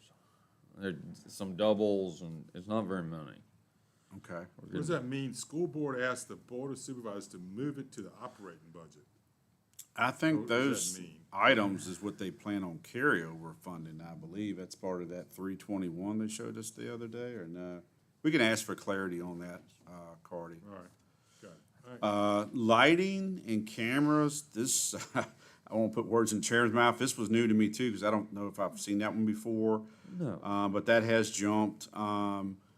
Their IT director, Mr. Dotson, has gotten, I believe, at least 2 quotes. He's working on getting a quote on another vendor.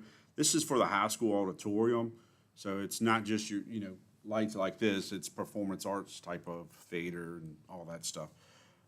So that was their request. They said yesterday they would like to see that auditorium improved. So again, that's up to you all. Panels for remaining classrooms, that was on hold. They are requesting to replace 12 of the 56 fan coils, so this seems like the first phase to do that for $60,000. There's some electrical panels at Waverly, Wetzel Middle School for $25,000. Alt Ed, they did move that into FY27. They're gonna move Alt Ed out of that building completely. I don't know, Mr. Chairman, if it's my Yeah, go ahead. business to speak of their plans for that Yeah. facility. Okay. They're moving Alt Ed out, and Boys and Girls Club will have that whole space, I think at a monthly rent of $2,000 a month. I don't know if that's been communicated, but that was told to us yesterday. Facilities. No. Correct. Facilities truck, so their facilities vision needs a replacement. That looks in line. I mean, I've looked at plenty of these crew cab type vehicles, and it's hard to get you can get a regular cab some places, but that's not a bad price for a facilities vehicle, to be honest with you. Anything before I? No, I keep going. Okay. Go down the page though, Cardy, and it's got a typo up high on your operating side. What they've done is go down to the bottom of it where it gets to total. I'm sorry, Jonathan. That's It's fine. 325,948, and that's the savings from the bleachers, and then some savings from the exterior doors, and there'll be a couple other offsets. But that's what they're trying to roll over into the operating side to come up with the 677. That would be their new ask with what you have proposed. Okay, going. and then the school buses, I think that could be open for discussion. Do you want me to get into my Monday meeting or just Yeah, hold off? yeah. Let's All go. right, right now, the 300,000 is the cost of 2 school buses. I think they rounded up. It may have been like 284, but whatever. This is just cursory, came to mind today, no commitment of the schools. I'm not trying to put them on the spot. I talked to Brian this morning. We talked a little more about the radios, because yesterday, I was filling him in about the meeting we had last night. And yesterday, the schools, we discussed the radios that they want to replace. And the chairman also asked them, the existing radios we had, the motor turbos, could they use them? They're different frequencies, so the answer is no. But essentially, I just said, Brian, what are we talking about to maybe replace whatever it is they need to replace? I know they want handhelds, and then they want to do units in a bus and all that stuff. We don't have hard numbers yet from a provider, but to Mr. Gordon's point, even if they did the fix right now at the handheld, at some time in the near future, they're going to have to replace their backbone. We have a backbone. We just ordered a new system that has all that. It's very minimum to have things programmed. You kind of will save whatever they're going to spend in their operating budget, which I don't know what that number is. The SROs won't have to carry 2 radios, they'll have 1. There's GPS that can track in CAD from these radios, so there's advantages that we see that maybe if they're foregoing a bus, because I didn't feel like they were really maybe sold on 2. They are looking at larger buses to consolidate routes. 77 people go on, our kids go on a bus. There's a 77, then there's like a 43, and then there's like an activity bus that holds 12 or 20 14 or something, yeah. It's not very many. This is with declining enrollments and declining. Yeah. We don't even run down my way anymore. Yeah, they don't come off my road. They turn around there at Meander Inn Farm and they go back the other way. Brian, anything you'd like to add? Because we do think it's, to your point, Jim, is that the best use of fund and decline enrollment and all that good stuff, but there's probably some real good advantages to it. Yeah, I got a phone call this afternoon. They're still working on a quote to come back, because I had them run quotes, Motorola run quotes on what it would cost for a mobile radio and a handheld. Best I can tell, with the numbers that I have, you're looking around somewhere around between 200 and 225 to put radios in all the buses, in all the hands of the staff that have them now. The Apex radios that we use on our system are not cheap. That there's no two ways around that, but they also are very resilient. They last longer, I would assume, than what they're using now. But the big advantage is it doesn't put them on our backbone. We have one backbone to maintain. We don't have to worry about going up there and, as we found out in the fire the other year, the school's main repeater is at Fork Mountain, and it does not have a backup generator. So when we cut the power 2 years ago for the fire, they lost everything. So that would not happen on our system. It would also give us the ability to GPS track those buses. Somebody calls in a motor vehicle accident, we would know exactly where they are. So there's a lot of advantage to it. It is not cheap, but in the long run, I think it's probably cost effective. They are gonna need a replacement sooner than later. Yeah, right now, their repeater equipment was put in 2018. So it should be, and we're gonna meet on Monday, and I appreciate Anna taking that call today and really saying, hey, let's meet together, soon, and she's always been logical, so I appreciate that. But I'd like to get an idea, what will they be spending on purchasing these radios? What do they spend now or will spend on their maintenance side of the house? Because even though if that number comes back at 2 something, if you're taking those costs off, then your new number is obviously less than that. So I think, I'm not trying to get ahead of ourselves, but if you're looking at best investment for dollars and trying to save some money in the future, this could be an area that we can work together. Certainly, Brian and when he worked at Motorola, they designed the system to be added on for such purpose. So it would be a shame to really not use it. The only thing we really didn't do was put fleet mapping programming in for the schools. We created IDs, we created pathways for this. I mean, it's the way the system works, we'd have to touch every radio, but the good news about that, the Smart Connect that we've invested in, we can program over air, and you're not talking about much at all as far as that goes. And I'm not sure that we give the school bands to everybody. Certainly the officers that work there every day and the command staff there, and probably the officers as well. But fire and EMS, I don't see them having a need to hear what's going on at the schools. And that we also may get into some privacy things there that the schools may not want everybody knowing. So that we got some options there, but the good news is our system is very customizable and we can make it do what we want it to do. I'm not real giddy on spending a bunch more money, but in the same sense, this one, I think it's worth at least exploring, and then we can know what we gotta deal with. And the beauty of this is too, we don't have to do this year. I mean, this is just something we can think about to do as their system gets to a point where it needs to be redone or revamped. We may be able to buy 2 or 3, 5 years on this. But I think start thinking about it now is gonna save us some money down the road. I think the reason to think about it now too, because they're getting ready to do something.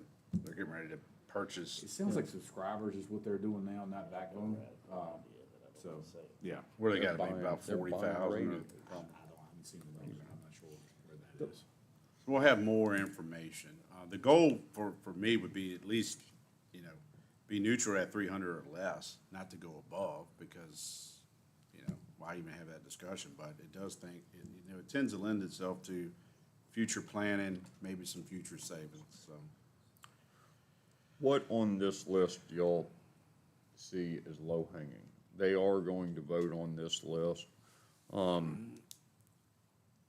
one that I went at it with them yesterday. The one that jumps out at me, and it turns out the notes are really paying off for themselves. That 123,692 that was proposed in 26 for 65 for the lights, cameras, sound, and installation That is a new thing. That is a new thing. I'm glanced back through a bunch of notes, and that is new. They talk about that space is used on a regular basis by multiple different groups, both county and other groups. Apparently, they charge something for it. It doesn't sound like very much. Just the lights alone are $40K. I can hear fine when they have their meetings. I assume that for musical performances and stuff, they probably have some challenges. The one that sticks to me though is their projection ability is the one that they are sorely lacking. I mean, it makes our system look like the Rolls Royce of systems. I mean, they ordered a screen from Amazon, it looks like to me. It is very poor, and you watch the meetings, and I've done that a couple times, and I'd assume you can't see anything that's on that screen. Very little. Yes. Very little. Yeah. I don't know, that one seems, that's a new item. That's just what it is. So who prepared that list of the 123,692, I wonder? Just Dotson? That number came from Mr. Dodson. He's been working directly with vendors on that pricing. Do we have to do the whole thing? That's, my comment was, and do your projection if you want to do your sound or something. But I don't know, how many, I assume somebody here knows. Does anybody know how many stage, how many stage performances does the school do on a regular basis? You're closer than anybody else. Do they have a drama department or something? They have a forensics, what they call speech department now. Then they have their band, and choir. Those are really the three school programs that are.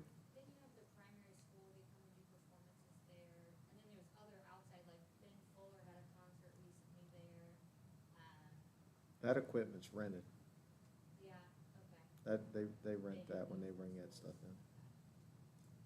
The lights are definitely old. They've been mounted on the wall. They are old. Those are big numbers, and that seems like a very. Those are. That was Charlie and Stacy, Dr. Timmons. They found gearboxes, they found new electric motors, and then they figured out that they could buy some impact drivers and tighten the bolts on the handrails. That is a great savings.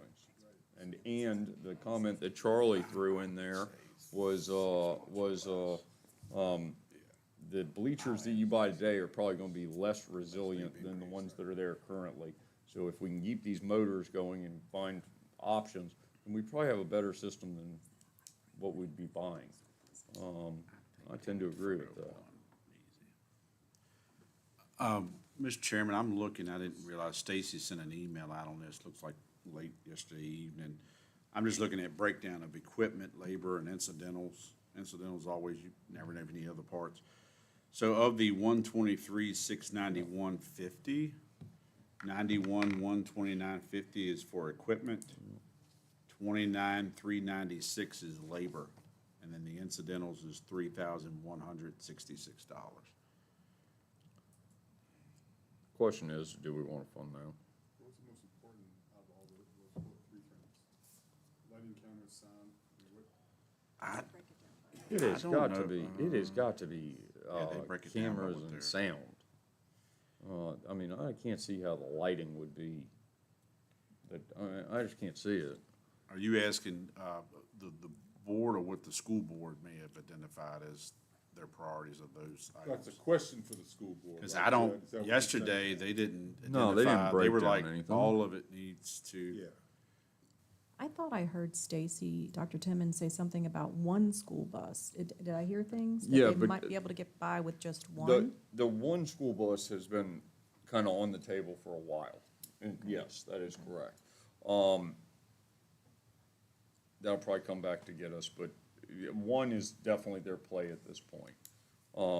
The idea of shifting the other 150 towards potentially radios, which sounds like there's still a little bit of exploration on that.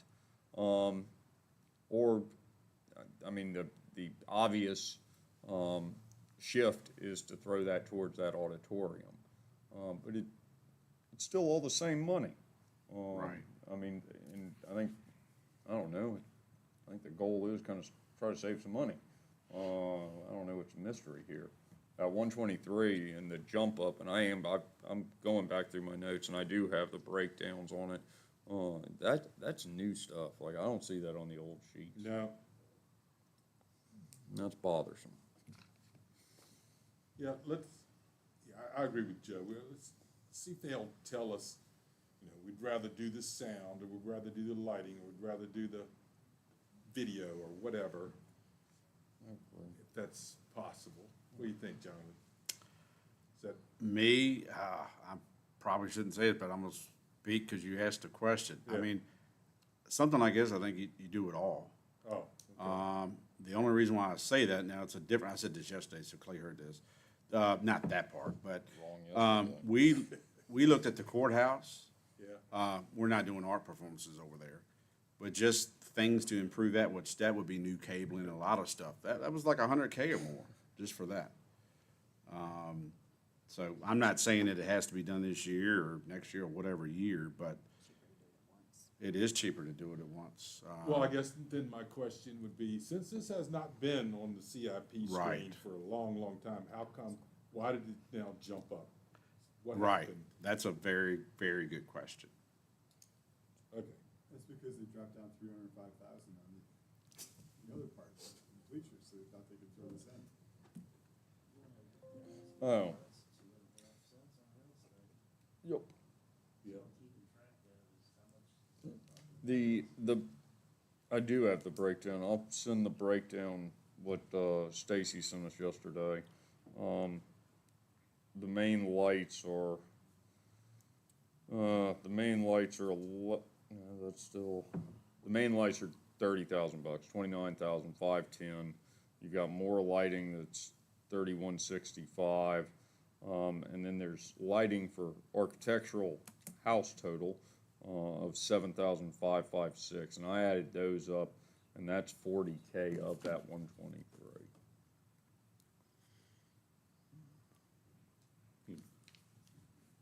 I think capital, I think it's the same play as before. We've kind of take the auditorium out. Assume that we are going to go with one school bus, and don't even consider at this junction the radio project, because we're still kind of figuring that out. Are there other items on this list that we are skeptical? The school board windows we've talked about for a long time. We did look at doing the whole school board office. I think it just became cost prohibitive, and that's why we've knocked that. Bleachers we had talked about for a long time. What a great solution on that one. The air handling, the makeup air handling units, and we went through this yesterday, but we basically had 1.4 put into it. It came back at the 1.752, so that money's that additional 300, and Dr. Timmons figured out how to, with the contract, that the first pull will not be until FY26 on July 1st. So that will give us the ability to get all the way to that 1.7 million, 752 million price tag. Exterior doors, same way. The fans, frankly, I just came up with the number 12 because that seemed like what we could afford. And that's been several meetings ago. What about the facilities truck? Let's hit that one. What y'all want to do? Go ahead. No, we didn't, that actually, I mean, it was on the list. They didn't talk about it yesterday. No, but they want the thing. They've got a team of facilities people that travel around, and right now it appears that I'm trying to remember if they're replacing one or they're adding one to their fleet, and they don't have a huge maintenance staff. It is a small group, but chances are they probably do need a truck. We don't have any more EMS vans we can give them. I was gonna say, can you use an ambulance? Yeah, listen, Jerry, if Jerry doesn't want that Mercedes, then that should tell every one And of us I say something about it. for the group of mechanics or maintenance folks y'all have over there, I mean, those guys do internal things, as they should, just like our guys should. They were wiring up generators and all that stuff over there today. This group is the one that worked on the press box, that's why that's not on the list. So, I don't know what they're replacing, if they're replacing that old red truck that Dickie and John used to ride around in, but, It's not a Well, lot of let's find money out for a what they're crew cab replacing. truck, I What? can tell you. okay. Say? It's not a lot of money for a truck. No, see, at all. I'm inclined on the truck. They cover a bunch of ground. They do. And Dr. Timmons he is the real deal. There's no question about it. If he's recommending it, on this one, I don't have any heartache with this one. I don't have any heartache with the truck. All right.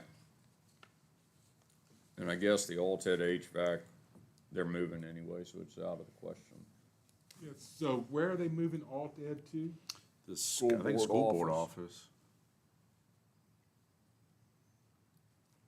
Okay. Nah, don't go any deeper. Hmm. No, yeah. How many people actually work in that school board office building? First question. Next question, did that number be reduced? Third question, could you just shut the whole facility down if you could reduce the staff? These are just hypothetical thoughts about it. So, Yeah. We all appreciate your brainstorming over there. That's very good. Oh. so the HVAC is not good enough for the special ed kids, but it's good enough for Boys and Girls Club. So that building's just gonna sit there empty every day until somebody, Boys and Girls Club uses it in the evening? What time do they didn't go start? into a plan. Huh? What time does Boys and Girls Club start? 3. Yeah. Until 7. Yeah. Is that your new number? Yeah. Yeah. So, What time do they open? Kim, I know the wave thing, but what time's the first wave hit? okay, that's the difference in numbers. I put 1:45, so, okay. Okay. Yeah, All right. right up to school. Did you visit it last year? I did. All right, they were coming in right as the school opened. Now, the summer program's different. Summer program is like 7:30 till 5:30. It's an all-day. My concern was that they are gonna start charging the Boys and Girls Club some type of nominal. I think they were gonna do 2,000 a month is what I think the number they said was. And my question was, does that mean the Boys and Girls Club is gonna walk in here in a couple of weeks and be like, exactly what's going on. they'll be like, hell, need 24 yeah, grand to exactly. pay the school system. And they say, and Ms. Warren and Jonathan were there, they say the request has not been made, but the discussion hadn't, so it could be a moving target. Yeah, so it says 3 to 7 p.m. during the school year, and then summer hours are 7:30 a.m. to 6 p.m. Okay. There you go, thank you. All right, so we're not, Let's sell that building to Boys and Girls Club then. Never mind, let's move on. Can I have some more attention as far as fundraisers? I'm glad you brought that up. Donate and my performance goes up, but anyway, all right. I just put myself on the hook. Where would you like to go, Mr. Chairman? I still come back to the same exact comment. Jonathan, Ms. Warren, Brian, everybody's gonna come up with an administrative budget on this stuff. I think we've given a lot of guidance, and when I say a lot, I mean very vague, shaky guidance. But they kinda know where we're at on most things. I think we've got that going, and we certainly can pull off of that one.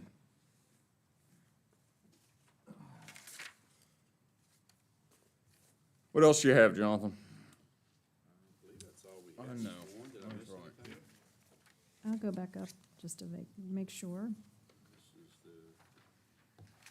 We have some unanswered questions on EMS as it pertains to CIP or to CARP. Sheriff stuff, we need to start figuring out vehicles, I suppose. Well, that's just kind of a funny way to end it with, okay, tell me how much money I'll have and I'll go buy the vehicles. We'll do a little more work on the situation and see what we can do. Yeah. I mean, the EMS. See y'all. What we're gonna do about, I think you have to answer the question, the lease versus buy, the staggered replacement schedule. See, those things really just haven't been answered yet. The lease versus buy, the way, and I agree with you, in the farm world, the buying is always a better direction to go, is what I've found. On this side, I'm looking at it as more of a cash flow deal. The one that I did like that Judd brought up in a big way is the staggered on some of that additional equipment. It still has huge price tags on it. And staggering that stuff is not just a direct correlation to revenue this year and expenses this year, but it's one of those things that would play out and may set a better precedent moving forward to keep up on that stuff so that we do always have new equipment coming in and old equipment moving out. Mr. Chairman, I asked Mr. Gordon to give his opinion on the power shift to the board. I tried the power shift in dispatch 2 years ago, because their call volume directly dictates the ECC's call volume. Busy times are from noon until 8 p.m. So I ran this thing, staggered shifts, run 12-hour shifts, 10 to 10 is what I did. What it turned into was people taking off because they knew that people were there to backfill. So unless you change your minimum staffing, it's not really gonna fix the problem, in my experience. And that's a complete opinion. It may be different in that atmosphere, I don't know. But the minimum staffing is the only way you're gonna absolutely eliminate the NUA. Because you're gonna run into issues, folks get sick, folks have time to take off. Those type of things are gonna happen. Does the power shift actually backfill that void? I'm not sure that it does. So, I mean, that's my 2 cents on it. I have actually had this conversation with Noah and Gavin. So, is that gonna fix the NUAs? No, but there's also a train of thought out there. Does the NUA, if it doesn't exist, are you overstaffed? Because at the end of the day, if you put 10 ambulances on the road, there's gonna come a day when you need an 11th. So I don't know that we're there. Look at your mutual aid too, on that report. We had them add that for a reason. Look what we are answering, but I'm gonna jinx myself, we're 0 calling to the county. We don't answer a whole heck of a lot either, though, and we don't. But that's truly just an extra. I'm sorry, I have no interest in diving into their schedules again. I've seen, when we went through all this, I think I've seen 6 or 7 different scenarios, and each of them is more confusing than the last scenario. And, I mean, it is a black hole, is what that is. I mean, and the other thing is, it's a 24-hour shift right now. The only way to truly create overlap with a 24-hour shift is to do 30s, so that you would have a 6-hour overlap somewhere along there. But then I just did some rough math while we were talking about it. That's gonna escalate your overtime into another atmosphere. And you certainly aren't gonna gain anything as far as cost savings go there. let's go down, just a quick one that is interesting. Are we all on board on the paramedicine deal? It's interesting. And her presentation definitely resonated with me a little bit. And the one fella, if they can prevent him having to take a ride 5 times, just to get out, I mean, that's a win. But it is one of those, it's an extra. Popular citizens out there. I mean, that's the one big thing this county, that they love. Oh. Everybody talks is like, oh, where's our money going? And they're like, well, our EMS, and our, and they're like, oh yeah, I had to use that for my mom last month. They're great, they're awesome. So I think. You talk about paramedicine, or you talk? No, EMS. Oh, EMS in general, oh, yeah. Paramedicine, I'm sure. Sure. Has had time to really get out there as much, but it's just an added bonus. I have two concerns with the paramedics. One is that there are costs here that should be being reimbursed that aren't. That's one. The second thing is, okay, many people use emergency services now for essentially their routine medical care. If we have a very successful paramedicine program, is it going to be a self-defeating program in that you're gonna have more and more people substitute that service for actually being able to coordinate their own regular care? You see where I'm coming at with that? Not that believe me, it's a great thing, but I think you have to be very careful about where that's gonna head. Or If it what, decreases the what amount of- calls constitute a response, you know? If it decreases the amount of ambulance rides, the person takes the doctor's appointments. But at what point do you not get a diminishing return on that, and you get just an uptick over time of people just again using that service when they don't, it really doesn't need to be used? That would be I would like to see what kind of experience other places have had with that when they instituted it. Because I could see that being a problem, you know, emergency rooms and hospitals are overwhelmed with people who just go there because it's where they get the regular doctor visits, because that's Yeah, until, you know, unless it's a UVA or call pepper, somebody's gonna give us money for patients not coming there, you know, or an insurance company or Medicaid or something, it's gonna make it hard.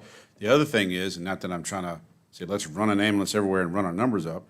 If you are paying for a service like community paramedicine that's not covered by insurance and you're reducing ambulance costs, your revenues for ambulatory transports go down. Not saying it's a bad thing or a good thing, I'm just saying there's some trade-offs there. It's the service to the community, though. Correct. There are some things you pay for, you don't expect to have a rate of return on. That is the reality of paramedicine, is it helping people? It is. The reality of it is expanded services by the government. That's it. I mean, and it's just, frankly, it's, what do you think it's worth? That's that. I mean, It depends on who you ask. oh, very, certainly. If my mother, if my mother saved her, I'd be like, wonderful, we have to have a program. Right. You ask 10 other people that's not a problem, they're like, well, why are we spending the money? Well, certainly. You know, that's the Oh. trade-off we have to make. So it's not. Do what's best for the most people at reasonable cost. The, Otherwise, our equalization The- rate's gonna go to the one though that, I mean, we're going through the comp plan, economic development brought it up, you talk about aging population, and it's such common sense, but it's interesting seeing some of those calls. An older population, that's where those services are rendered. I mean, people say, older people say, well, I don't have any kids in the school, why am I paying for school? Well, you're taking a ride, and like we're getting insurance money back from a lot of that, but in the same sense, that's the trade-off is what it is. The paramedicine is, do we think that value, dollar value is what we want to spend on an added service? Yeah, I talked to a guy who said, I don't have kids in the school anymore, why am I paying this tax? He said, my 5 kids have already gone through it. I'm Yeah. like, well, but you paid for those 5 Yeah. kids, the $300,000 that it cost. And yourself. Yeah, got it. Yes, I like that comment. Well, I guess I'm on board with the paramedicine. I tend to agree. I think, I just got a gut feeling that it's doing what they said it was gonna do. Yeah. You'd start making 2 columns on that report, maybe. Well, I think their policies need to be very deliberate. I agree with that. If you have paramedicine going out to somebody's Thinking of house TV every and week, sports and. then there has to be some Yeah. policy to shift them to a different service that's more sustainable. Correct. Otherwise, you just don't run into. No, the paramedicine, I tend to agree. The other side though is we're talking about the leases and we're talking about staggering some of we're trying to knock down some of those numbers, and that is what we should be doing. What else you got, Jonathan? Yeah, go ahead. I really want to tell them a story. he's not ready. Yep, So- I am. Are you? Yes, sir, if you All are. right, go ahead. So, quick question, I don't know if hands smack my hands. We got a public advertisement needs to go out for equalization. I'm thankful for one of my colleagues, Mr. Dowell from Fluvanna. Say, hey, you guys just went through this and have advertised, because the state code looked like it changed. So I asked Brian Daniel to go back down and plug in the numbers essentially, because those numbers are different in Fluvanna than ours.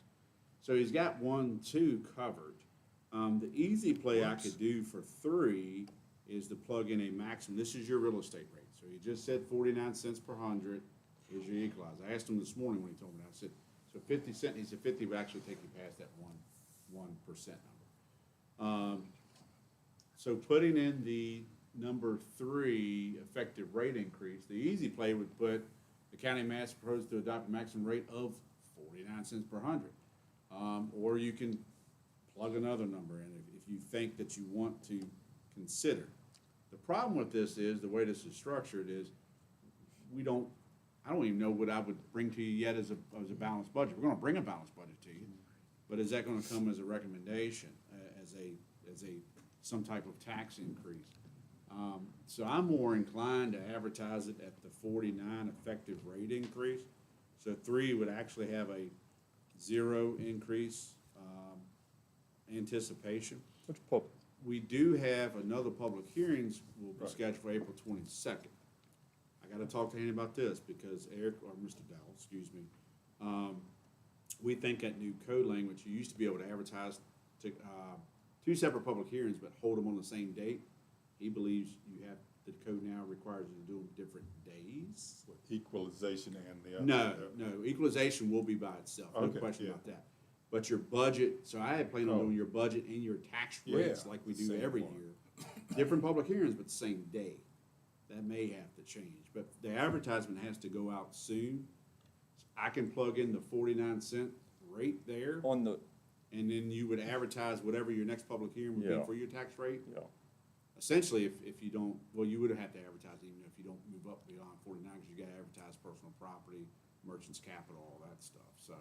I just No. assumed to put the 49 cents in there. that'll create confusion, and be challenging in every way. But 49 on this first one, and then we're too far, I really wanna ask Ms. Warren how far off we are, on revenue versus expenditures, plus, beginning appropriation. But I think we're a little early for that Yeah, as I think well. so, too. we're not. So, I don't know, I don't know, she's having trouble with this computer over here, but No, I I'm not. like I can superhuman give you over a here. rough idea. So here you go. Yeah. Expenses are at 33.22, and revenue, I haven't updated that one, I don't think, 100,000, I don't think, but it's, looks like it's $2.3 million right now of opening balance appropriation To get to need. that 33? Yes. Yeah, And so then then we're- that total expense, is that capital and operating? No, this is just operating, this is not Oh, capital so- too. Sweet. So it's not good at all. That's and before that's- shaving anything. And that's before using the 2 point what? Are we all, On the capital, if I, no, do, operations. operations is the 2.3. Yeah, so Yeah. we're at the same, almost exact same spot. Didn't we, what did we do at the beginning of Last year. appropriation? It was like 2 point, 6 last year. so I we're, wanna say, yeah. so there you go. Yeah, that's right. Last year, we did a beginning appropriation at 2.6. Well, right now, on operations, we're 2.3 off. So theoretically, This includes schools, CSA, DSS. We brought forward $1.5 million from the schools and $1.2 million from us. So if your capital's at 2 million or 2.5 million, let's leave it at that, and this is 2.3, that's what you've got total to come from fund balance. And this is before any revisions that you all talked about today, or any revisions we may be thinking Doesn't of matter. ourselves. it's good to, thank you. It's good to know. Now we sort of have an idea. for this public advertisement that was on the board, 49 cents, and then we can talk about it. We can talk as we move forward about tax rates and if we do need to increase, which hopefully we will not. Question, what, and I know probably Brian doesn't know this yet, but what would be an exact what would be an equalization rate plus 1% that would go to the max allowable under the reassessment? Yeah, I know 50 is too much. He said 49, so I imagine it's point something. I just don't know what that is. But I can certainly ask him tomorrow. So wouldn't that be an extra 280,000, like you said? Um, 1 penny at the 49 cent equalized rate, it would equal 288, I think. 283. Yeah, I had it in the revenue part. Go to that real quick. But what you want to look at, I think, is No, it's 280. actual, because he should have a chart that says, it has all the revenue numbers. So it's not going to ever be exactly the same as what you collect, right? There'll be a little bit difference. But you're thinking go to the max that's allowable by law. What, do 49 and a half or 49.8 or whatever it is? The reason I'm saying that is because when we put maximum on that call, that's what people are gonna say, that's all you're gonna get. 100%. Right. We come back and say, well, now it's gotta be 52 or 54, Hun- and they're like, oh, no. 100%. You're Yeah. 1,000% right. The other thing too, and this is back in my mind, I don't know how this plays out, and I wanna talk to Brian about this, but that's the equalization rate. How does that really play into if I own a house versus if I own open land? Because some of that stuff went up more than Yeah. other. Right. So you're gonna have a disproportionate share of the increased tax burden, it's probably gonna fall on homeowner. Always does. And So then I'm you just- throw in land use, Right. and that excuse you. Now I'm gonna call you Mr. Campbell. He was on that band. It's the same. It's 100% the same. I'm Are just- we allowed to do a 49 and a half or? You can, as long as you're at no more than Less than- 1% all right. of revenues, more revenues than earned last year. And I think we need to really try to stick to that. The elephant in the room is that, and this is what we just talked about, long term, if we don't get our tax base up, those rates are going up, there's no Well, two ways about it. What about on this I agree. What about on this advertisement, we task Jonathan, Ms. Warren, whoever, Brian, to come up with the rate that is just shy of the 1% and put that on there, and we can always lower from that. That would be Well, nice. why not go with the 1%? With the equalized rate, you can't go over the 1%. Yeah, I know, you can't go over it. Yeah, You're he's saying if go you right advertise at under. 49 and a half, then you would do that. Now, you do reserve the right, again, I am not here advocating for tax increases. Down here. What I want to Oh, make sure him, the public Carpenter. knows, and I'm not going to sit here and Thank assume you. what you all know, is that that's a law requirement for when you're equalizing. It does not mean that separately you couldn't hold another public hearing to go up or down with your That's tax to- rate. That's to Jim's comment, to 100%. Yeah, Right. understood. So try to get Brian to give us a number of what that max to the 1% is, Okay, and use that number in the advertisement. okay. I'm just thinking about this whole budget process. I mean, it's the same thing every year, but I think that we've got some good, initiatives of trying to reduce EMS and even the sheriff's department. But the big cash cow there is the one that really needs tightened down is that school system. And I mean, we all know that there needs to be some restructuring there.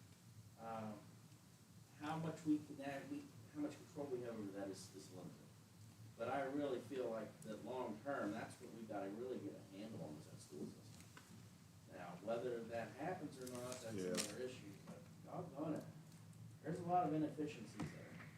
And you can't ask EMS to cut positions or deputy positions or SRO positions when you've got redundancy in terms of the English in the school system. And there'll be, now you see the overall number that Jennifer put, so that's got everything that you haven't even heard yet. There may be some additional outside agencies.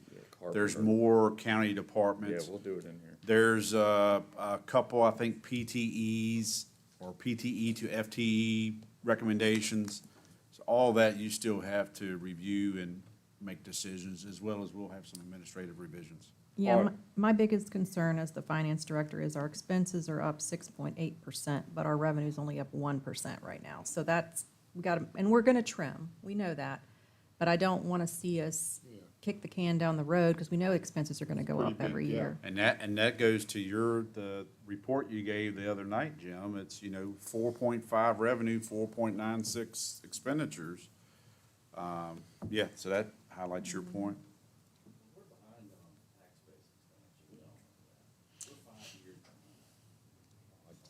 I would say 10. Maybe more than that. All right, just to, I've said it a couple times, I'll say it again. We're gonna go to whatever the equalized rate to 1 is what we're gonna advertise. And we can always go down. Anything else on this? All right, I do have a story. So Jonathan and I and Miss Warren was there for a minute, but then she left, but then it said Jonathan and I are there at the school board office talking about miscellaneous. Somebody pulls up. Business person that lives in Greene County says, you all are missing out on money. And I am giving money to other localities for work that I'm doing in Madison County. And he was a proponent of doing a flat rate business license so that the other localities will not get the revenue that they're charging him to do work in their localities. Danny Krigler talked about this years ago, for years. The last time I think I brought it up, I was saying, let's do it. We'll do nominal rate, $5, $10 per business. And then they're covered. They don't have to put that money out. It's good for business owners and it's good for the localities. This business owner, and he is somebody everybody here knows. Everybody knows. Probably used them multiple times. His comment was, you should do it more than $5 or $10. I'm telling you a story just because. The town is 60, I think. Isn't? Yeah, there you go. I believe that's There you go. what it is. But it But is. it's not a B-poll tax, not based on your That's gross revenue. His which is comment was absurd. Green was doing it on B-poll. Gross Yeah, on revenue. gross. Whether you're losing your butt or not. That's right.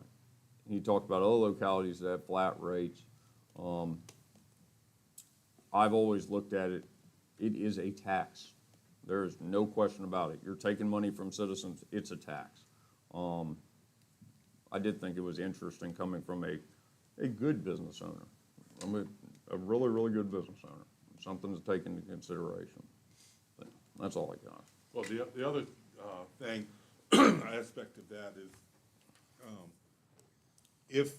if we had our businesses licensed in the county, we'd have a definite list of who's out there, as opposed to right now, we lean on the chamber to know who's doing what in the county. And you would have recourse if somebody comes to your house and says, hey, I could take that tree down for you. Well, you got a business license that they, or any kind of business. You do it wrong, you've seen the license, you have recourse against them too. So that's a couple other things. But Clay's right, it is. You paying other localities, Dustin? Yeah, do you? Absolutely. Yep. Do you? Yep. Yep. So if you go to work in Culpeper or Fauquier, you have to go get something. Matter of fact, if I were to live in a locality that required a business license, You could show I would pay the taxes for the localities that didn't require a business license, To that locality. to that It does. locality. Yeah, that's what we were told yesterday, Clay. Remember Yep. that? Yes, 100%. that is 100%. So work being done here, For those example- monies is going back to that county where they live. For example, if Madison doesn't require a business license, and I lived in the town of Warrenton, and they require a business license. Yeah.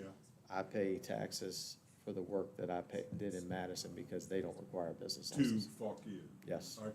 So if you paid $60 or whatever, $20 for a license in Madison, could you go to Fauquier and say, I've already got a license, so I don't have to pay you?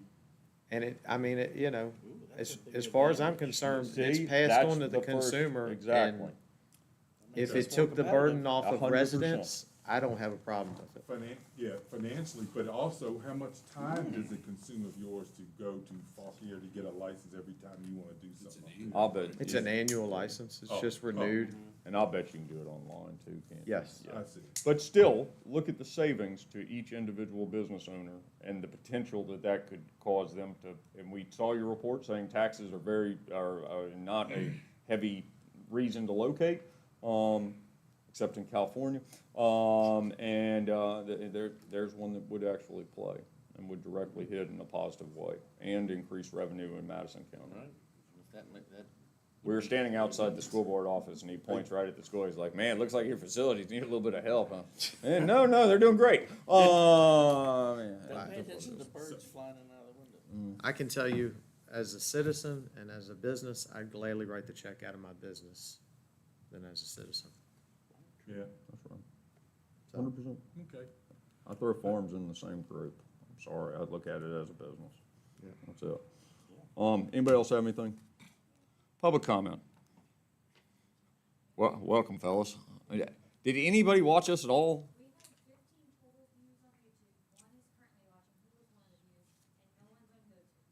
Yeah. He was just watching to know when he had to come up here. That's right. Huh? All right. What y'all want to do?